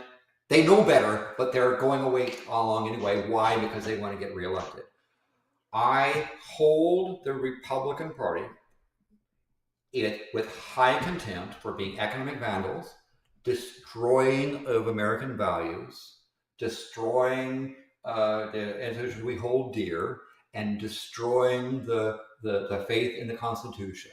And I encourage you to not elect anyone who is a member of the Republican Party to any office ever again. It is time that the Republican Party be reduced to a nattering little thing on the sideline, if at all possible. And again, the contempt that I hold for Agent Orange is minor compared with those who know better, who have been subject of the insurrection attack, and yet they're aiding and abetting and encouraging and protecting the man in the office rather than doing their sworn constitution. They swore an oath, uphold the Constitution against all enemies, foreign and domestic, and yet they are protecting and supporting stuff. They know better. They're somewhere between cowards and willing accomplishments of this system, and it is real shame. It is not to say that the Democrats aren't any better in some respects, but at least they're not as complicit as the GOP in this process. The Democrats are a bunch of spineless, capitulating, and mostly, not all, but mostly collaborators. Yeah, that's not as bad Schumer as actually being part of the party. Would come to mind. Yeah. Schumer's a collaborator. It's not. Here's another way to vote. Go ahead. This is real quick. One of the ways that you can vote that is the most impactful, even under the current regime, is in a jury. Because once someone is acquitted in a jury, that's it. And you cannot be punished for an incorrect vote in a jury trial if you're a jury member. Yeah. Which means if you are on a jury and the victim is MAGA, you vote not guilty. There is no crime against MAGA people. You can't commit crimes against Nazis. Period. They're not human. They're not people. If it's a murder case, the victim's a MAGA person, not guilty. If it's a rape case, not guilty. Did they have their house broken into and burned to a crisp? Not guilty. if the victim is a Nazi. You can't commit crimes against Nazis. So just because like it isn't straight up impossible for us to discuss every single thing, so I want to give everybody a break so they can go get a drink. But I'm gonna breeze through these and then we'll take a quick break because again, like I said, it's impossible to cover them all. Donald Trump's second term will be bad news for endangered ocean and coastal animals. Trump seeks to mandate proof of citizenship in voter registration. Trump signs order seeking to overhaul U.S. elections, including requiring proof of citizenship. Donald Trump's executive order lists 103, and there's 4 pending for a total of 107. This number of executive orders is literally fucking insane, and I can't go through them, but expect to see some videos coming out soon. Trump demands... Remember when the GOP went crazy over the much lower number of executive orders from Obama? Oh yeah. Trump demands Maine governor apologize or the state will face consequences. There are 132 lawsuits against Trump. 132! Trump revokes security clearances for Biden, Harris, Clinton, and other perceived enemies. Trump buys Tesla from Musk, but there's bad news for the president with the purchase. It has to be, he's not going to be able to drive it because he's a fucking joke. Trump's attacks on libraries... because he's president. They're not allowed to drive. Trump's attacks on libraries was predictable, and its consequences could be devastating. Doctors blast RFK Jr. after vaccine chief was forced out gutting of expertise, quote. Who could have foreseen that? Trump's FBI moves to criminally charge major climate groups, targeting climate organizations. RFK Jr. forces out Pete Marks, the FDA's top vaccine scientist, which was the same one from before, but just to be clear, that's who we're talking about. By the way, consider going to Canada to get your flu shot next year if it turns out that it's late because RFK Jr. anti-vax stuff has essentially eliminated the ability for the flu vaccine to be processed. Yeah. Right now, they're spreading the alarm that they're late, and you may have to go to other countries to get your flu vaccine. And for people that are quite elderly, that can be flu can be a death sentence. Yeah. Trump declines to rule out recession amid tariff effects on markets. Next time the GOP says they're better on the economy, remember that they are cheering somebody who is trying to put a global tax on trade and drive the U.S. into recession. And what we're getting at is, like, based on what? It is nigh impossible to track 132 fucking court cases. But if you're, like, you have to, like, understand what is going on here. This is not only something that is being called by experts a constitutional crisis, but you already have judges that are making sure these lawsuits are sticking. They're making sure that these things are being held for now. But how long is that going to last? And is that something that's going to work in the long term if another party or another group doesn't come forward to start stripping power away from the Republican Party? I don't know. Well, thank you, Chesh, for that marathon thing, because I know you've been trying to herd cats. Yeah, it's okay. It's okay. We'll take a little bit of a break and then we'll move on to things that, although I don't want to just totally just talk about everything that's happening in America right now, because not only is it such a let's do non-American stuff. But we have non-American stuff on the docket. But we'll take a quick little 2-minute break, 5-minute break, however long we do. Let's say 2 minutes. I gotta go pee. Sorry, we'll give people a quick 5-minute break. Dinosaurs have a large bladder. The biggest That's bladder. Not true. The largest bladder, that's biggest a bladder. lie. You don't know. No, they excrete uric acid, not urea, so it comes out as a white paste. So it's very concentrated, so you don't need a very big bladder. Ooh. All right, so I'll put a timer. Now I know. Thank you for educating me on dinosaurs. You're welcome. If you have any other questions about my bowels and such, feel free to ask. I'm gonna put a timer up real quick. We'll put 5 minutes on it. We'll put 5 minutes on it. Everybody go take a quick, go get a drink, go get a pee break, and we will be back. Why did that do that? What? Oh, I made a mistake. Hold on, let me fix that. Sorry, production errors. I have to reset this. We are professional. Listen. I just pressed the wrong button. It's fine. All right, timer will go for 5 minutes, and we'll see you. A moment. Oh no, I did that too. Oh, I am a fool. Oops. All right, well, we'll be back in a minute. Here's a black screen.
And we are back. Welcome, welcome, welcome, welcome, welcome. We have returned. We've done a heckin' refill. I went and got a beer. I got, of course, as the good Canadian that I am of course buying Canadian alcohol. Especially in these tariffy. It was the best of times. It was the tariffy of times. And for anybody who's curious, it is Moosehead specifically, which is classic Canadian lager. It's been a Canadian lager since 1867. Let's go. What was it before that? Nothing. Didn't exist. Oh, okay. I went and made a hot chocolate from local dairy and overseas cocoa powder. Very nice, very nice. No alcohol because I had my alcohol at the first half session. I did not get the giant crate of Moosehead. As funny as that would be, I don't have that kind of money. But there is one thing that, like I said, it's nigh impossible to keep up with every single thing the Trump administration is doing right now. It would take its own show, and it would probably be a 4-hour show to look at and talk about every single thing, especially even just building the foundation initially. And we only do the show once a month, but like and subscribe and hang out with us for this once a month. But there is a special mention from the chat that Tom wanted us to point out that there is, in fact, an executive order that is targeting specifically law firms to try to undermine and prevent the judicial system, which is currently curtailing or at least slowing the Trump administration down a little bit and is currently really the only thing slowing the Trump administration down right now. So them going out of their way is definitely a thing. And I should show you guys. I got a bumper sticker. Oh! Isn't that cute? Let's see first. Last Saturday, I was at a protest Tesla protest. So I got a free bumper sticker, and I absolutely love it. And I kind of just want to... I don't know what I'm going to do with it yet, but for now it exists in my background. Excellent. Thank you very much for showing us that. Yeah, I do like that it's got no 51st, it's got boycott Tesla, but it's also got delete X, which I think a lot of people miss. They don't think about that part. They think about the Tesla part. They don't think about the Twitter needs to be... delete SpaceX too. Yeah, X needs to be... Because it says SpaceX, right? It says, if you notice, it says delete space X. You see there's a space between that? Yeah. Very clever. But... alas, I was interviewed by the local newspaper. I was there hanging out, doing all that shit, talking to people, getting to know what's going on, actually, touching grass and being offline. And one of the things I really do like about this, and one of the things that I definitely do think should happen, is I think that most countries should should disallow X in their general locale. But it's crazy.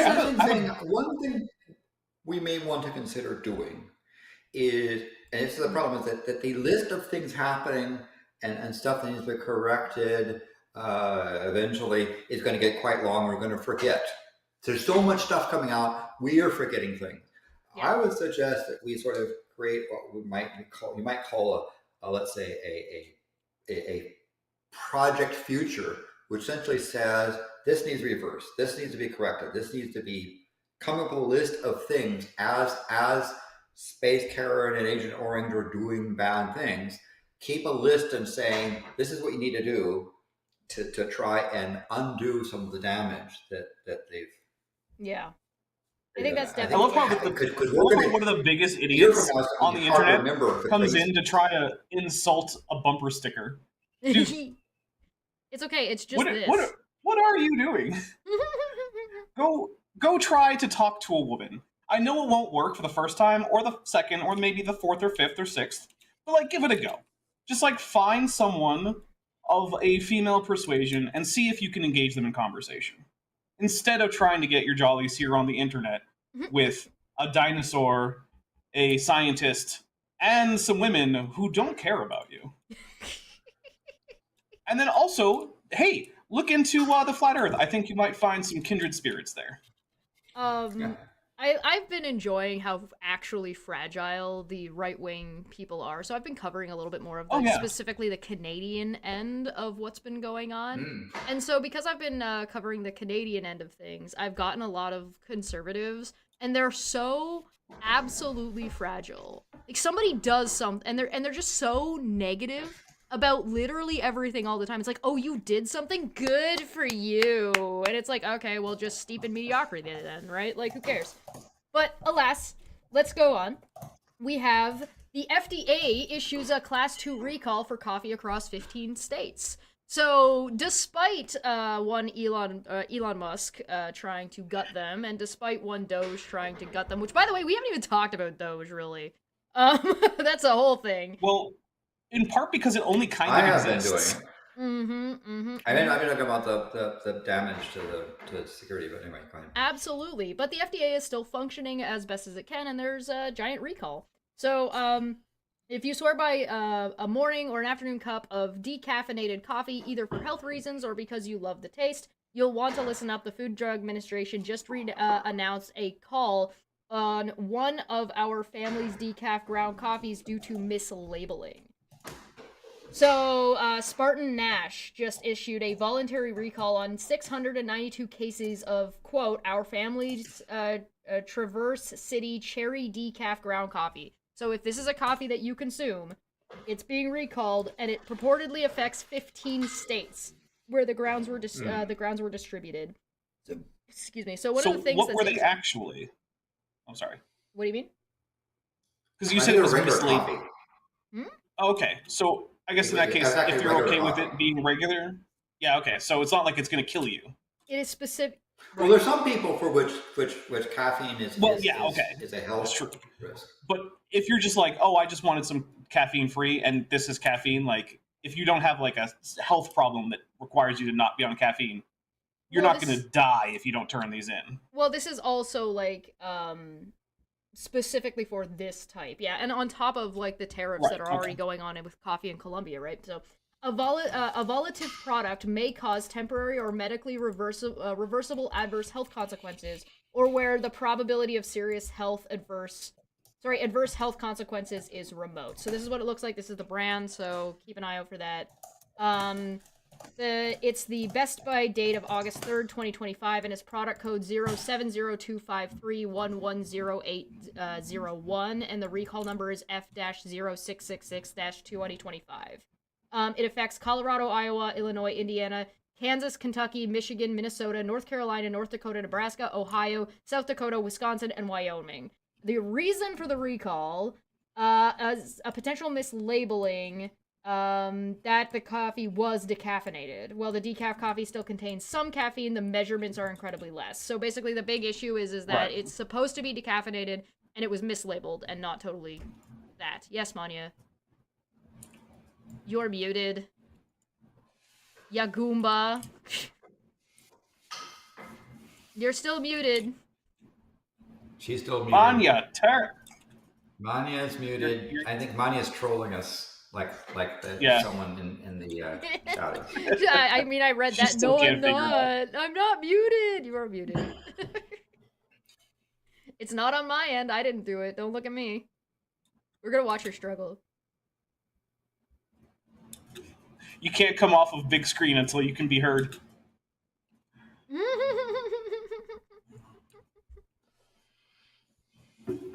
So anyway, for anybody who is in those areas or has this coffee, please be aware for health and safety reasons that take care of yourselves out there and keep an eye out for that. And I will make sure you guys have the link if you want more information, but I did think that was important to share. Is Mikey in the chat, the Mikey of the Bin podcast, which is a podcast you should subscribe to because they do great work? The Bin?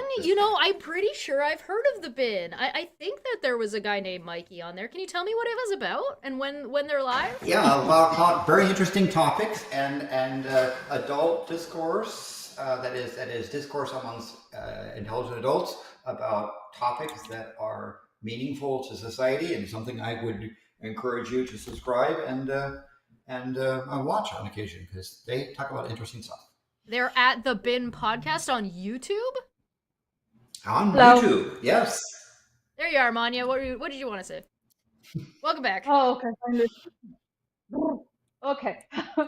So I actually work in this field, and there's something which is called a biosecurity inspection that happens when you have products like coffee that come into the country. Now, they said that there was a mislabeling.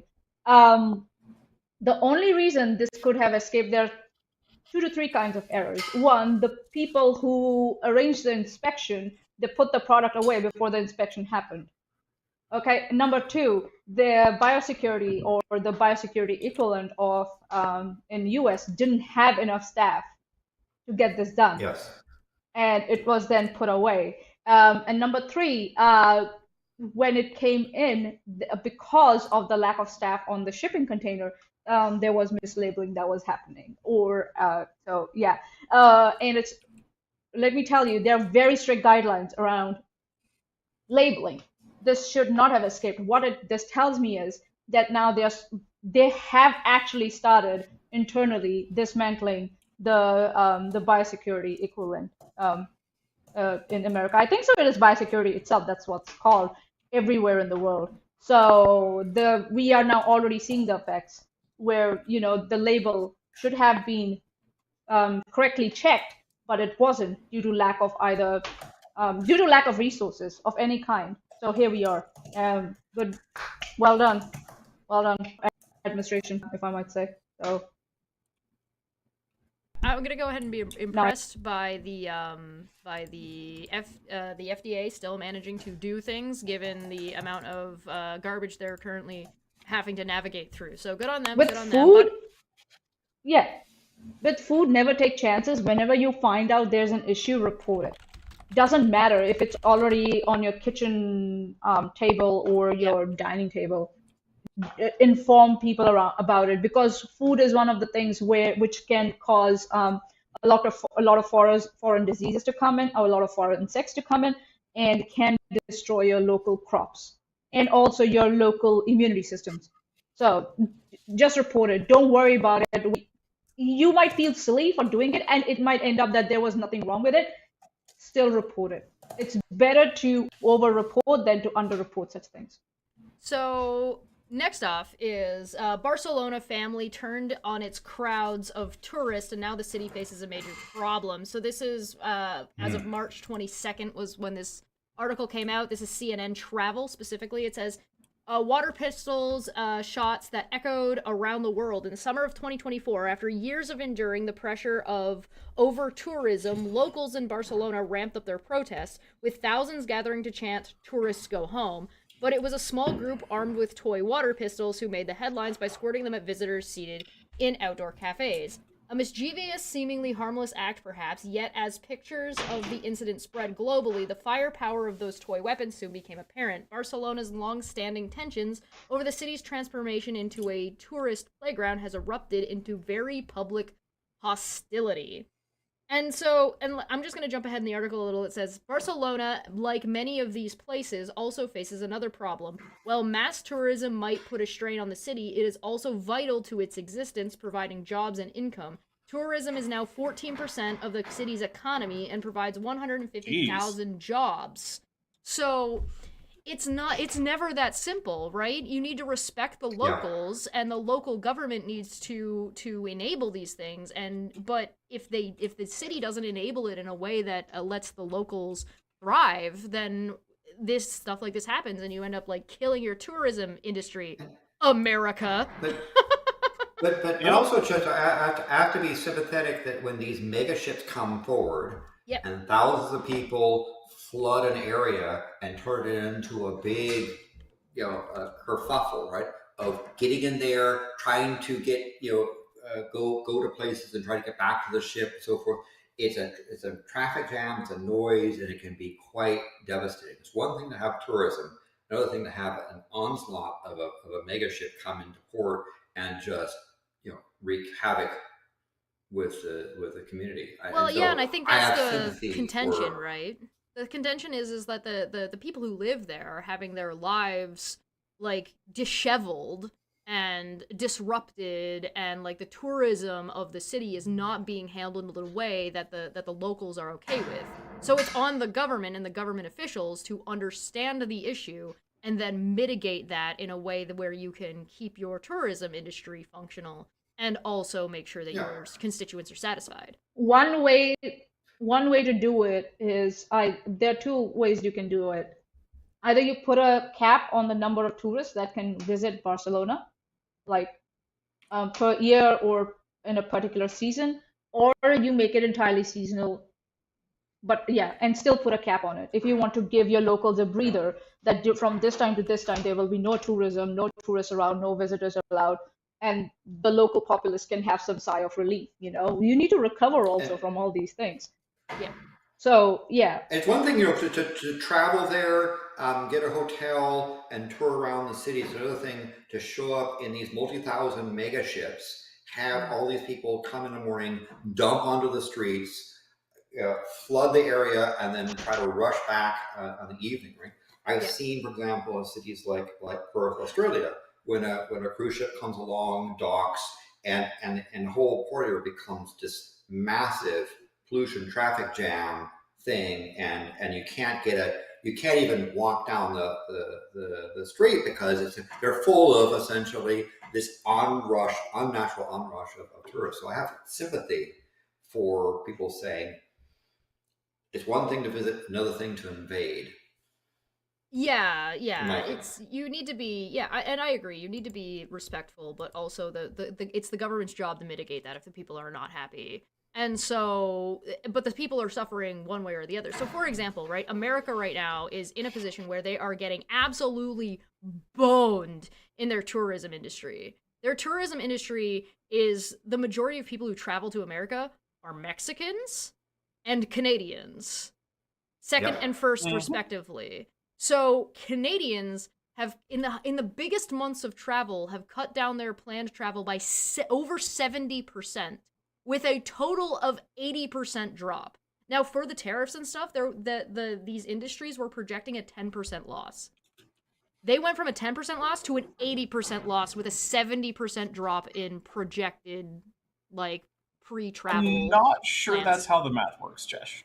Well, so the one is the total amount of not happening, and the other is a comparative of pre-booked flights compared to the prior year.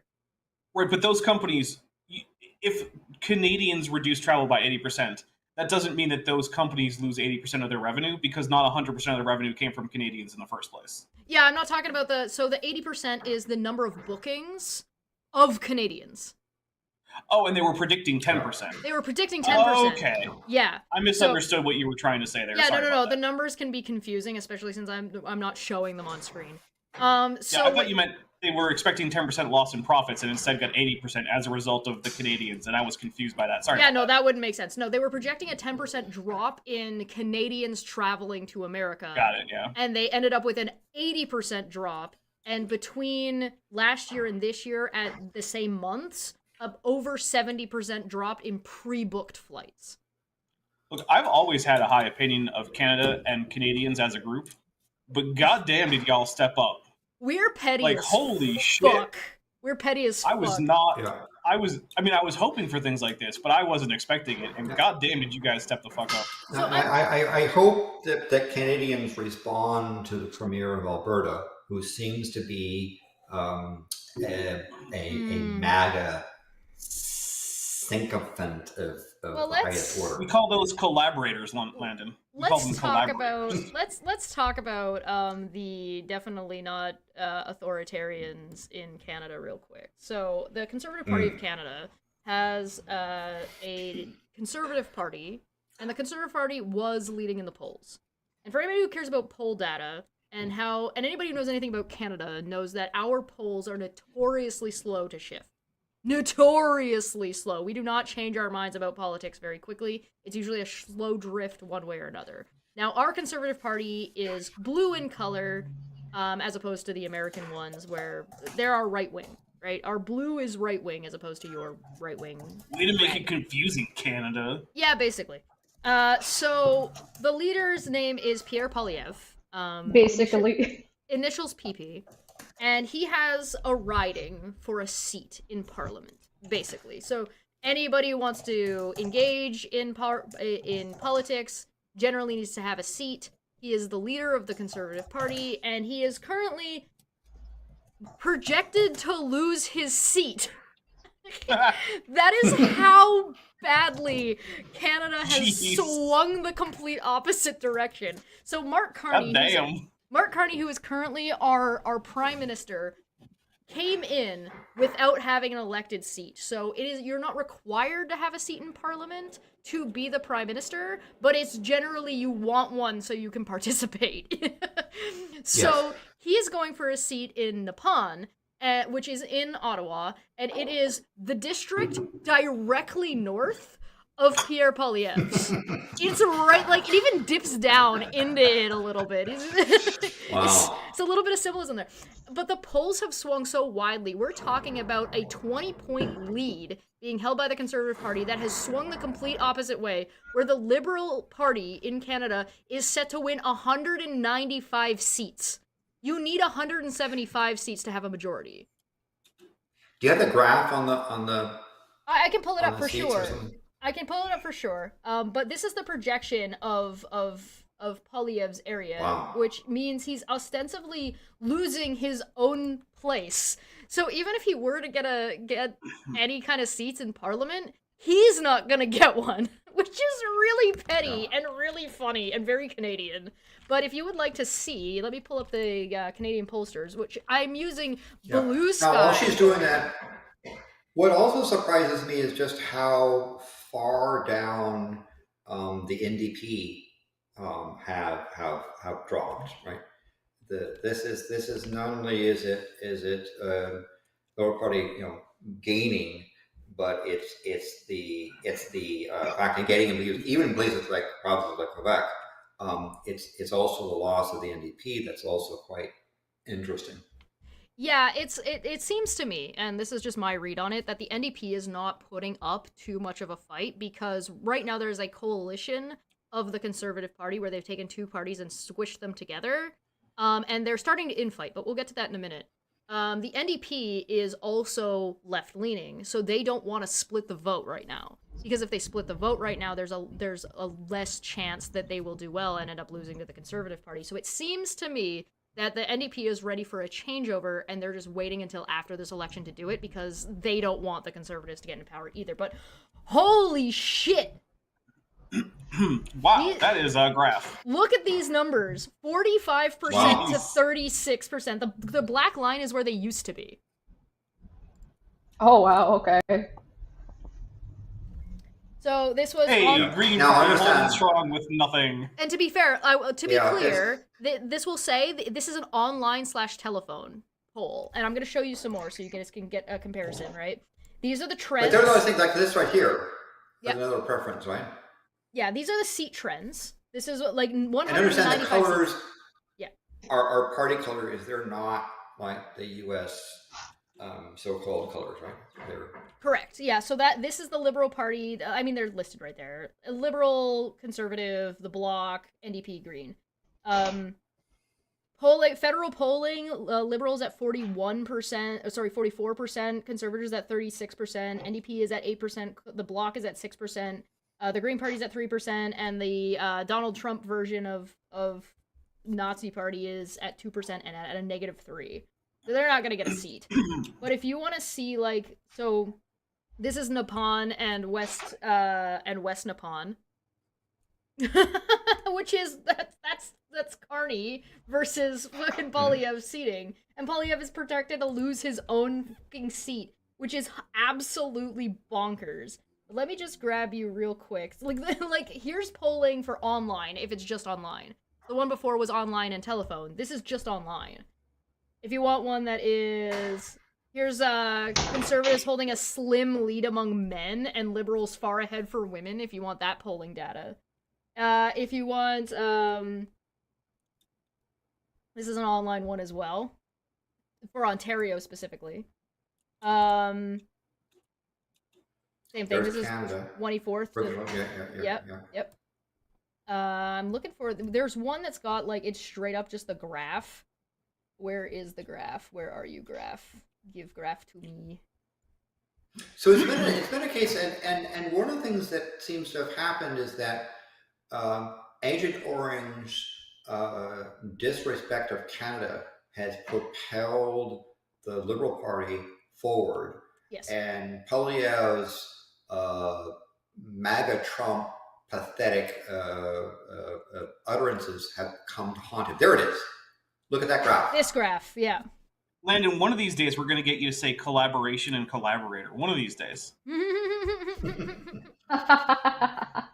So here's the thing, right? The Liberal Party is the red line, and the Conservative Party is the blue line. And the Conservative Party was in a massive lead. This is as of May 15th, 2024. And then in December of 2024, things just started flipping. So basically, Trump took office, and they just went, whoo, complete U-turn. Complete reversing course. And it's... Flipped it. This has never been seen in Canada, like Canadian history, ever. This has never happened. Also, have we talked about the fact that apparently now the Bloc Québécois is like, hey, buy Canadian, because apparently now they think that Canada is a thing that should exist? The party that is notorious for being Canadian separatists are like, no, we're proud Canadians. You pissed the Bloc off so much that they're happy to be Canadian. And not only that, but Alberta is now going full Texas, trying to leave. They want to hold a referendum. But Alberta can become the 51st state, and the rest of Canada can just be fine without them. So the funny thing about it is, and I've gone over this on my own channel a little bit more, but the opposition in Alberta isn't the Liberal Party. The opposition in Alberta is currently the NDP. So the NDP is like, what the fuck are you talking about? And the Liberal, and the Conservative Danielle Smith, who thinks chemtrails are a thing, and was recently saying that America was sending the chemtrails, visited Mar-a-Lago and just went to go hang out with fucking Ben Shapiro the day before holding like let's go fucking let's secede Canada and have a referendum and negotiate with the White House. Becoming a state. And on top of that, you've got this other hilarious thing, which is the number of Albertans that are actually on board with this are like 2. there's a handful of guys that are like, yeah. But if you actually look at the numbers, not only are Albertans not into this, but also under Carney's proposed ideas of what he wants to do with the country and his investment in infrastructure is going to make Alberta a shitload of money. A shitload of money. I gotta say, that still means that Alberta joining the United States is more popular in Alberta than just hosting Mrs. Vance is in Greenland. Yeah. Yeah, no. To be fair, there are a number of Albertans who are proud Canadians. Yes, most of them, I would say. And that the notion that Alberta wants to join the United States is only a pipe dream of a pathetic few people. Yeah. Is the whole Mrs. Vance thing on the list of things? No, we would have covered that earlier, but there was unfortunately. But did you guys see Marco Rubio's tiny little carpet that led into a puddle? Oh yes. That's another. Canada being petty as fuck. That was a diplomatic screw you and the horse you rode in on. But to be clear, just to wrap up Canadian politics, the Conservatives fear dysfunctional campaign and civil war in the party's sources. So, jeez. It looks like not only... I understand what they're saying is that essentially they're Conservatives that think that Poilievre should not be the leader. Yes. And should step aside. Yeah, and there's a handful of reasons for this. One of them is Indian and Russian interference into getting him elected to be the party leader in the first place. Maanyaa. Second one is his refusal to get... This is Maanya's fault. Maanya's not muted. Russian. Maanya's muted again. She's Indian, though. Maanya's not Russian. But she's Indian, and it's Russian and Indian interference. This is Maanya's fault. You're still muted. The other thing is that he refuses to get his... Sorry, I have to do this to her. I have to do it to her.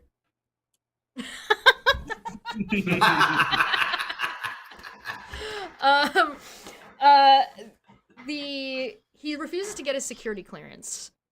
So there are meetings, and he's campaigning on things he can't possibly know or understand. He wants to have a plan for the future of Canada, but he doesn't have any of our intelligence. He doesn't know anything about what the fuck is going on in the world. So that's a big spark against him. But on top of that, remember earlier when I said that the Conservative Party used to be two and it has been combined into one? This is what you're seeing. You're seeing this authoritarian, right-wing extremist authoritarian, overtaking and co-opting conservative ideologies and then trying to take advantage of that to destabilize and take a lot ostensibly fascist control of what's going on. And he's getting shit on. Not only is he getting shit on in his own party, not only is he getting shit on by Canadians and the opposing parties, but he is also getting shit on by his own party. And when I say authoritarian, I'm not being extremist. I'm being very, very literal. It says, as conservative infighting over how the campaign is handling U.S. President Donald Trump's tariff threat spills into the open, sources within the party are describing a dysfunctional campaign with too much centralized power and belittling and aggressive treatment of staff. He's an authoritarian.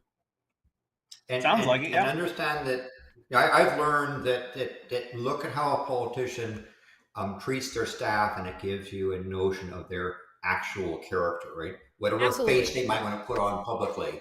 I can tell you that there are some really nice politicians I would not have anything to do with because they treat their staff horribly.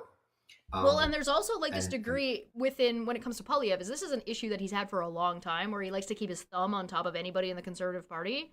And Doug Ford has been telling him to go fuck himself, because Doug Ford, as much as I dislike him and I don't agree with his policies, has been handling this better. But on top of that, you have this other problem where all of these times that people have been complaining about Poilievre and it's come out, it is an issue of they wish to remain anonymous because they're afraid of backlash. They're afraid of this person. And do you really want someone an authoritarian you're afraid of to be in charge of your party? No. Is there election interference? Yes. That's been confirmed. That's already a thing. We already know this. Right? But and I suspect the reason why PP doesn't want to go for a security clearance is because he's afraid that a security clearance check might turn up things that he doesn't want turned up. Oh, 100%. And he'd probably get arrested. He'd probably get arrested. And there's also calls for him to step down as party leader and all kinds of fucking shit. Realistically, the healthiest thing for Canada right now would be for the Conservative Party of Canada. And if you want to be Canada first, and if you want to say that, if you want to be a politician that's jumping on this Canadian unity thing, then one of the things that you need to understand and you need to do is that the Conservative Party needs to recognize that there is a right-wing extremist group that has latched onto the Conservative Party, and the Conservatives who don't agree with that should agree to split the party back into two. If the Canadians actually want the right-wing extremist party, then let the right-wing extremist party exist as its own party. The Conservatives don't need that. Why would they? Most Conservatives in Canada are generally good people who just are concerned about economics. It's just going to cause more problem and give them more baggage to deal with. Yeah. Right. And so that I think that's one of the reasons why Carney is doing so well in the polls is, one, he seems very no nonsense. He's not doing identity politics. He's not talking about gender ideologies. He's not talking about social issues that ought not be in politics in the first place. But guess who is? Guess who's copying Trump's rhetoric? The Conservative Party. And those people that are anti-woke are actually part of the woke social identity politics agenda, because they don't want to face economic issues, trade issues, national cooperation issues. They would like to say, "Oh, look, these people, they're bad," implying elect them and that those people will be taken care of. Right? This is part of what fascists do. Identify an enemy and try to get people to... Last Canadian thing that I think Landon will be happy to hear, and Dapper will definitely be happy to hear. This is a petition titled E-5353, Citizenship and Immigration.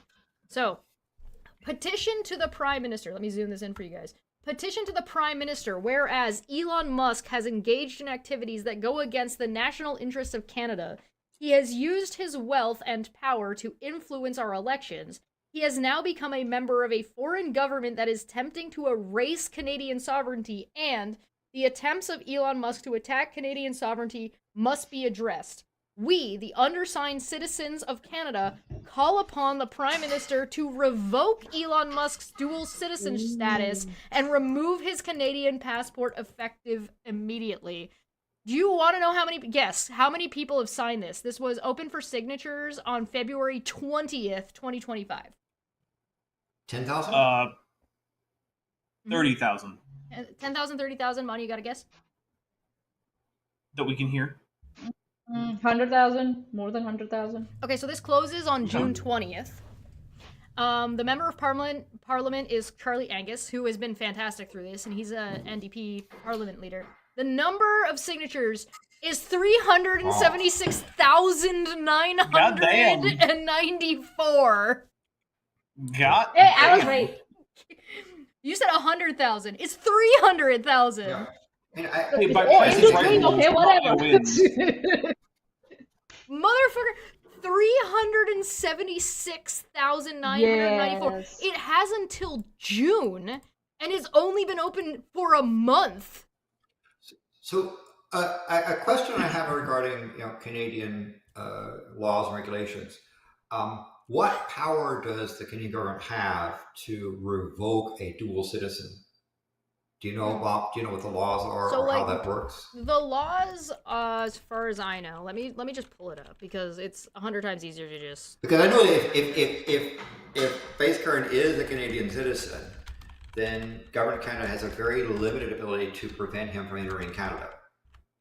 Well, if he's deemed a threat or deemed Yes, like a that's why I say terrorist. limited. Yeah, there are. Yeah. So, if you want to look at specifically like Canadian citizenship revocation, you're looking at something along these lines. You can see that, right? Yeah, okay. Factors involved in citizen revocation. Citizen revocation is a complex legal process that involves the removal of an individual's status as a citizen of a particular country. While the criteria and procedures to revoke citizenship may vary across nations, several common factors contribute to the decision of revoking a person's citizenship in this article, blah, blah, blah. So criminal activities, false information or fraudulent acquisition, dual citizenship violations. So while Canada generally permits dual citizenship, complications may arise if citizenship is revoked or an individual acquires citizenship in another country without prior disclosure or approval, or blah, blah, blah. Terrorism and national security concerns. In line with global efforts to combat terrorism, individuals involved in activities posing a threat to national security may face citizenship revocation proceedings. So Well, he's definitely doing that. He's definitely doing that. Military service in a foreign army, loss of permanent residency, serious misconduct or disloyalty. Acts of serious misconduct or disloyalty to Canada may be grounds for citizenship revocation. Political implications. While citizenship revocation is typically rooted in legal and security concerns, we acknowledge the potential for political motivations. So, yup. So I would think that the Government of Canada would like to take a firmer stand on the sale of Tesla products. Oh, it has. The use of SpaceX products, including Starlink, as a potential security threat to Canada, and potentially sanctions the companies that are engaged in trade with and supply the space carrier empire. I mean, so one of the things that's been going on too is that, like I said, I was at a protest. There are protests going on in Canada against Tesla and against Elon Musk and against... Canada is not fucking impressed, basically. And it is causing a lot of problems. As much as J.D. Vance going to the American military base in Greenland, which might not be allowed to be there for very long anymore, there is a degree of, like... Everyone is basically telling this group to go fuck themselves. Like, J.D. Vance was there, and he was like, oh, there's no possible way Canada would win a trade war with America. And it's like, you don't know what you're fucking talking about. Canada has so much power. But speaking of Tesla, and how Canada is responding to Tesla... Pink spray paint covers the main entrance at this Tesla dealership just off of the Carry. It happened this morning. A video posted to social media shows two people using fire extinguishers to spray the paint. Their message: the environmental activist group Last Generation Canada claimed responsibility, demanding Canada take a stand against Tesla's CEO Elon Musk, who they claim is destroying democracies and helping spread climate denial.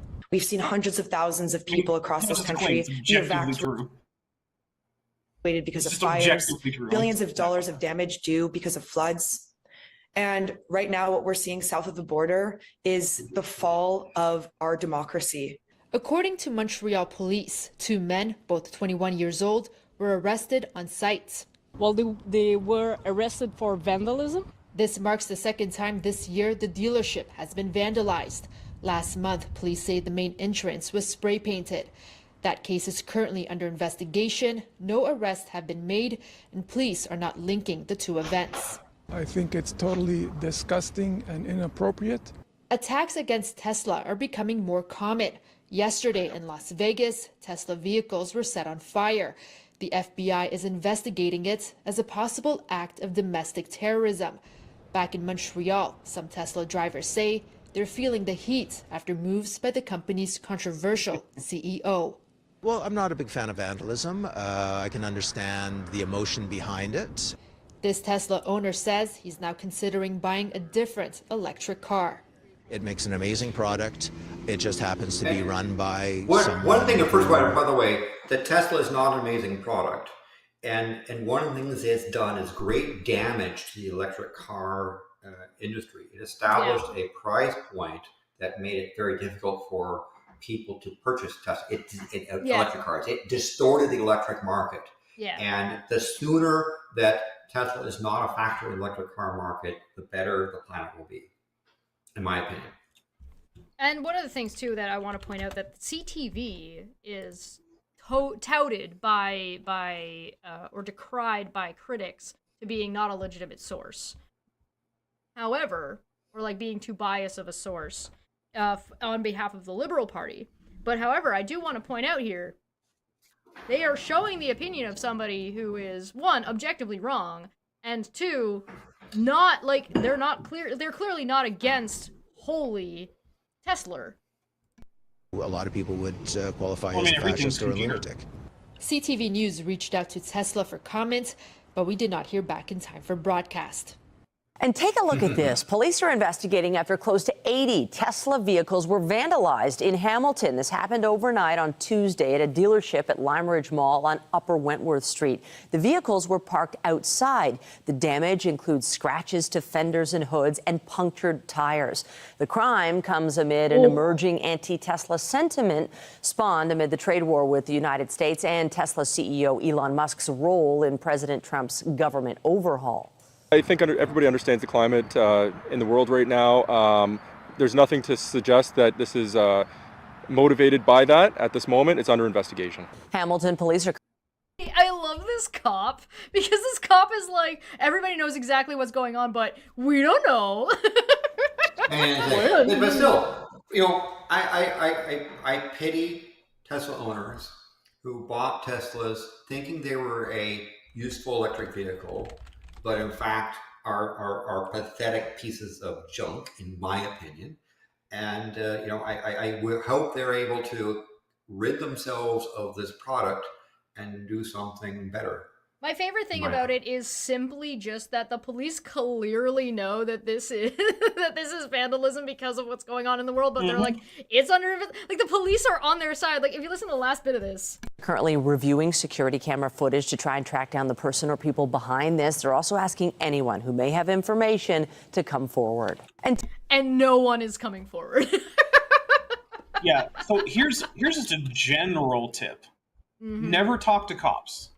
Especially never when they're investigating crimes against fascists. Because especially again, when you can't the cops commit don't crimes against When fascists. big corporations. Well, especially when the cop is like, I don't know. I mean, we're asking questions. We're investigating. Yeah. That cop was basically like, don't This answer is what we us. call as malicious compliance. Yeah, I would refer you to some very good online, lawyers who talk about, don't talk to police, invoke your right to remain silent early and shut the fuck up explicitly, and and so on. But consult legal advice on how to do that.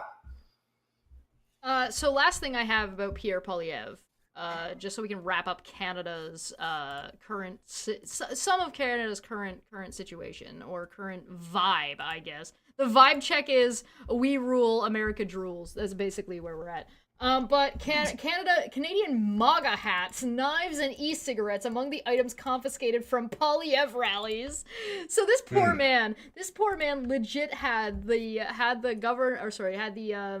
premier of Alberta go all the way to America to hang out with Ben Shapiro to try to suck Donald Trump's dick and try to get Donald Trump. She admitted live, so she admitted in a conversation on Breitbart that she had reached out specifically to Trump's team to get them to ease off the tariffs and distance himself from Poilievre because it was hurting him in the polls. And then he did it. They didn't ease off the tariffs, but Trump was like, oh, I don't agree with Poilievre. Now, Poilievre is notably in bed with a lot of interference and a lot of, like, money coming from other places, including, like, confirmed Russian shills, that one of which is Canadian, one of which is, like, Tim Pool. But this man is trying to say, I'm not MAGA, I'm not Maple MAGA, I don't know anything about this. But, like, the things that are that are at his goddamn rallies and at his fucking places are fucking Canadian. Like, look at this! Fucking Maple MAGA, make him. Why does a Canadian politician have people at a rally wearing hats that say "Make America Great Again"? Like, why do we give a shit? I can tell you because they don't have a MAGA. They don't have a Make America. That's why. In the lead up to a certain German election, there were rallies in the United States, in Madison Square Garden, in favor of a foreign right-wing regime attempting to spread that ideology in the United States. Yep. Yeah. Fascists, and by the way, like each other. Just as a clarification, Dapper, have you actually met an actual fascist? Me? Yes. Yes. Okay. Just there's somebody in the chat asked that question. I figured the answer was yes, but someone in the chat wondered if that was the case. It's not that hard to meet a fascist. Oh, sorry, my bad. Unless you're going to restrict your definition of fascist to, like, literal members of fascist parties from 20th century Europe, then you have almost certainly been a fascist. Well, yeah, now, for example, like AFD, or when you're dealing with flat earthers, or when you're dealing with sorry, what's the word I'm looking for here? Young Earth creationists. When you're dealing with these anti-science individuals, you're gonna find this authoritarian, you're gonna find these fascist ideologies permeate these places. So here's one of the things, right? If you describe what fascism is, unless you're going to focus on things like, the attempt to recover the iconography of the Roman Empire, which is a pretty superficial thing that was not actually that important, other than that it was convenient for the fascists in Europe in the 20th century. If you instead focus on things like, what kinds of fallacies do they support? What kinds of ideologies do they have? Who are the people who tend to be fans of fascist regimes? What kind of ideologies do they have? Then the simple fact is, about half of the people that you're going to meet in the United States of America, on average, indeed accept the premises of fascism and support fascist policies, which means they're fascists.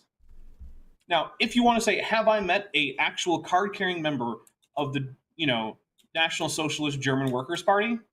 No, because those don't really exist anymore. But unless you want to have that absurdist kind of definition, then yeah. Similarly, I've never met someone who's like a card-carrying member of, like, the whatever the official name of the Soviet Communist Party was, right? But I've met tankies. Sure, yeah. Well, So I've met also about actual neo-Nazis who have, like, actual unironic Hitler did nothing wrong memes all over them and were wearing swastika tattoos and whatnot. Is is that the appropriate verb for a tattoo? I think that's fair. I mean, me and Landon have both had a conversation with an ex, like swastika tattooed skinhead. Yeah. Like that legitimately happened. If you're curious, it was on the other channel and it got age restricted. It might not be available right now, but I'll make sure that it gets on this channel. So if you are curious, the answer is yes. We've met and we've talked to these people, like in a very, very one-to-one, and intimate conversation. But this also, is our if you last go into topic flat today. Earth groups, you're gonna find a lot of Nazi actual swastika tattoos, Adolf Hitler did nothing wrong types. Right. Yeah. So this is the last thing for today. And it is specifically for Landon because he brought something up that I thought was really, really interesting, and it has to do with the NBN is the rotten system of communication in Australia. Landon, could you please tell us what is the NBN?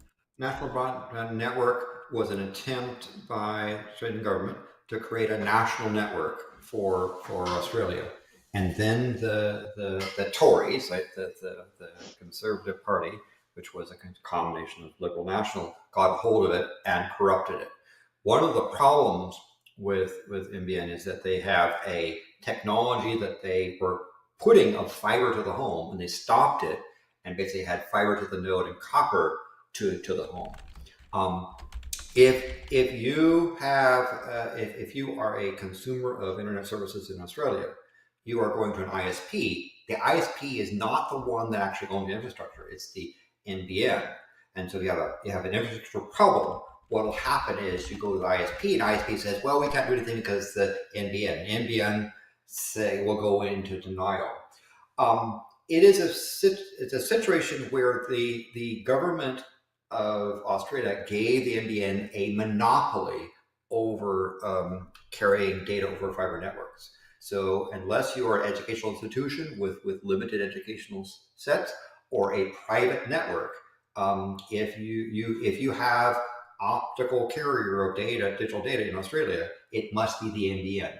Even if their technology is substandard, even if their technology isn't working, you're not allowed to do it because they're given a state monopoly.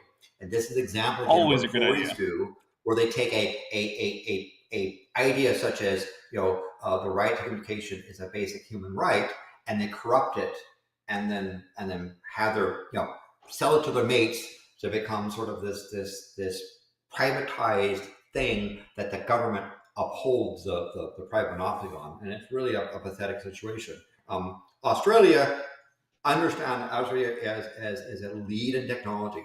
Things like Wi-Fi were invented by Australians. Some of the fundamental networks protocols, were first developed in Australia. They should be the leader in a world leader in an Australian network. They're not, and the NBN is one of those things. So we have like a research program of a very large radio telescope that has an enormous amount of digital bandwidth. And yet we are not allowed to share that network with Australians because NBN has the monopoly. And we're talking about a network whose bandwidth exceeds the entire internet bandwidth by an order of magnitude. And we can't let any Australians use it because the NBN has a monopoly.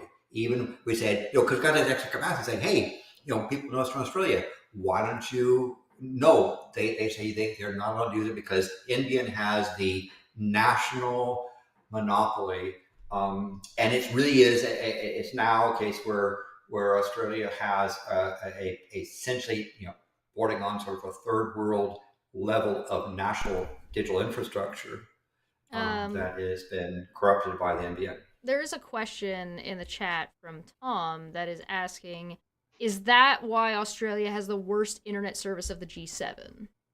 Probably, I would say so. And it's definitely a large contributing factor. The original concept of NBN was laudable, but one of the problems that can happen with a government that says this is a technology is that the technology changes and moves. And so we saw that in Silicon Valley, where there was a city that decided they're going to put in this massive citywide network because they knew better, and technology leapfrogged over that, and they ended up the city having this dinosaur. no offense against the dinosaurs. But my goodness, I don't know why I come here to be abused like this. Oh, sorry, I couldn't resist. But no, I don't think, and I think this is actually a sad problem with Australia.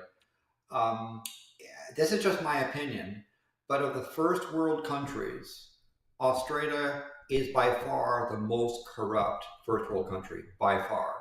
And think of an example of that corruption. Right? It's a sad thing because Australians are better. Australians have a great country. They have very capable workforce, and they're hamstrung by a few people who have been given monopolies over really wretched systems, and it's unfair to Australians, in my opinion.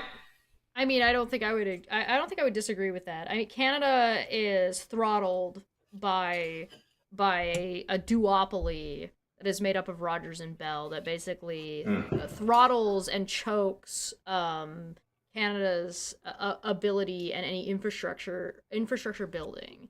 And again, this comes down to like, what is X or Y worthwhile? And one of the things that like the Conservative Party in Canada is regressive.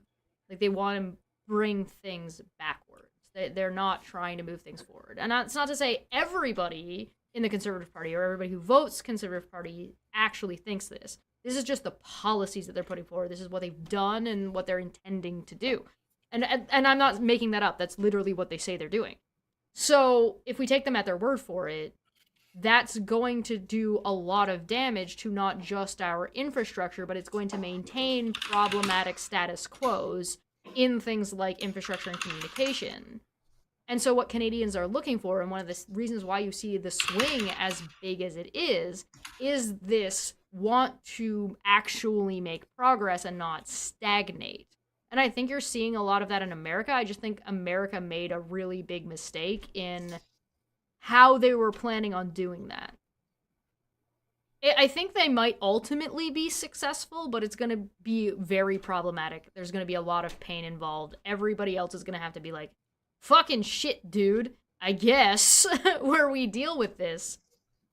But I think what we're seeing is a stagnation that is thus causing a lot of people to want something new, want advancement to be made. And I think Australia's seeing it that way. I think Brexit was a misappropriation of that same desire, and I think Trump is the same thing. So I think you are giving Americans too much credit in saying that Trump is an attempt to make things better. I think it is just that a lot of Americans really, really, really hate people who aren't like them. I think it's destructive. And they wanted an excuse to be openly racist. I think it's very destructive, yeah. I'll refer you to the Wikipedia article link I put in regarding NBN and stuff. It has a sad to do with things like Telstra and so forth, the history. It had the concept initially great promise, and the Tories got into power and essentially have damaged Australia's national network in a really terrible way. Is this related at all to like the absurd amounts of money that Australia has to pay for technology? It's probably in the same ballpark of that. You know, there is an Australian tax, right? I call it a tax, right? Product X you can buy internationally becomes much more expensive when it comes into Australia. Just the import process involved. It's a sad fact of there, but rip Australia.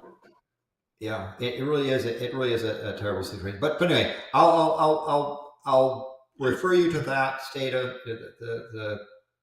the enterprise there, and then you can start to look at other things online. If you just look at Australian satisfaction with NBN, you might find some consistent opinions.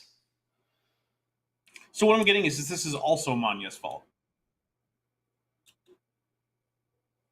The Indian was sucky before Maanyaa ever even thought of going to Australia. So I do not blame Maanyaa at all. All right. She's a victim. Well, now she is, yeah. Maanyaa is now a victim of Dapper's bullying. This is racism.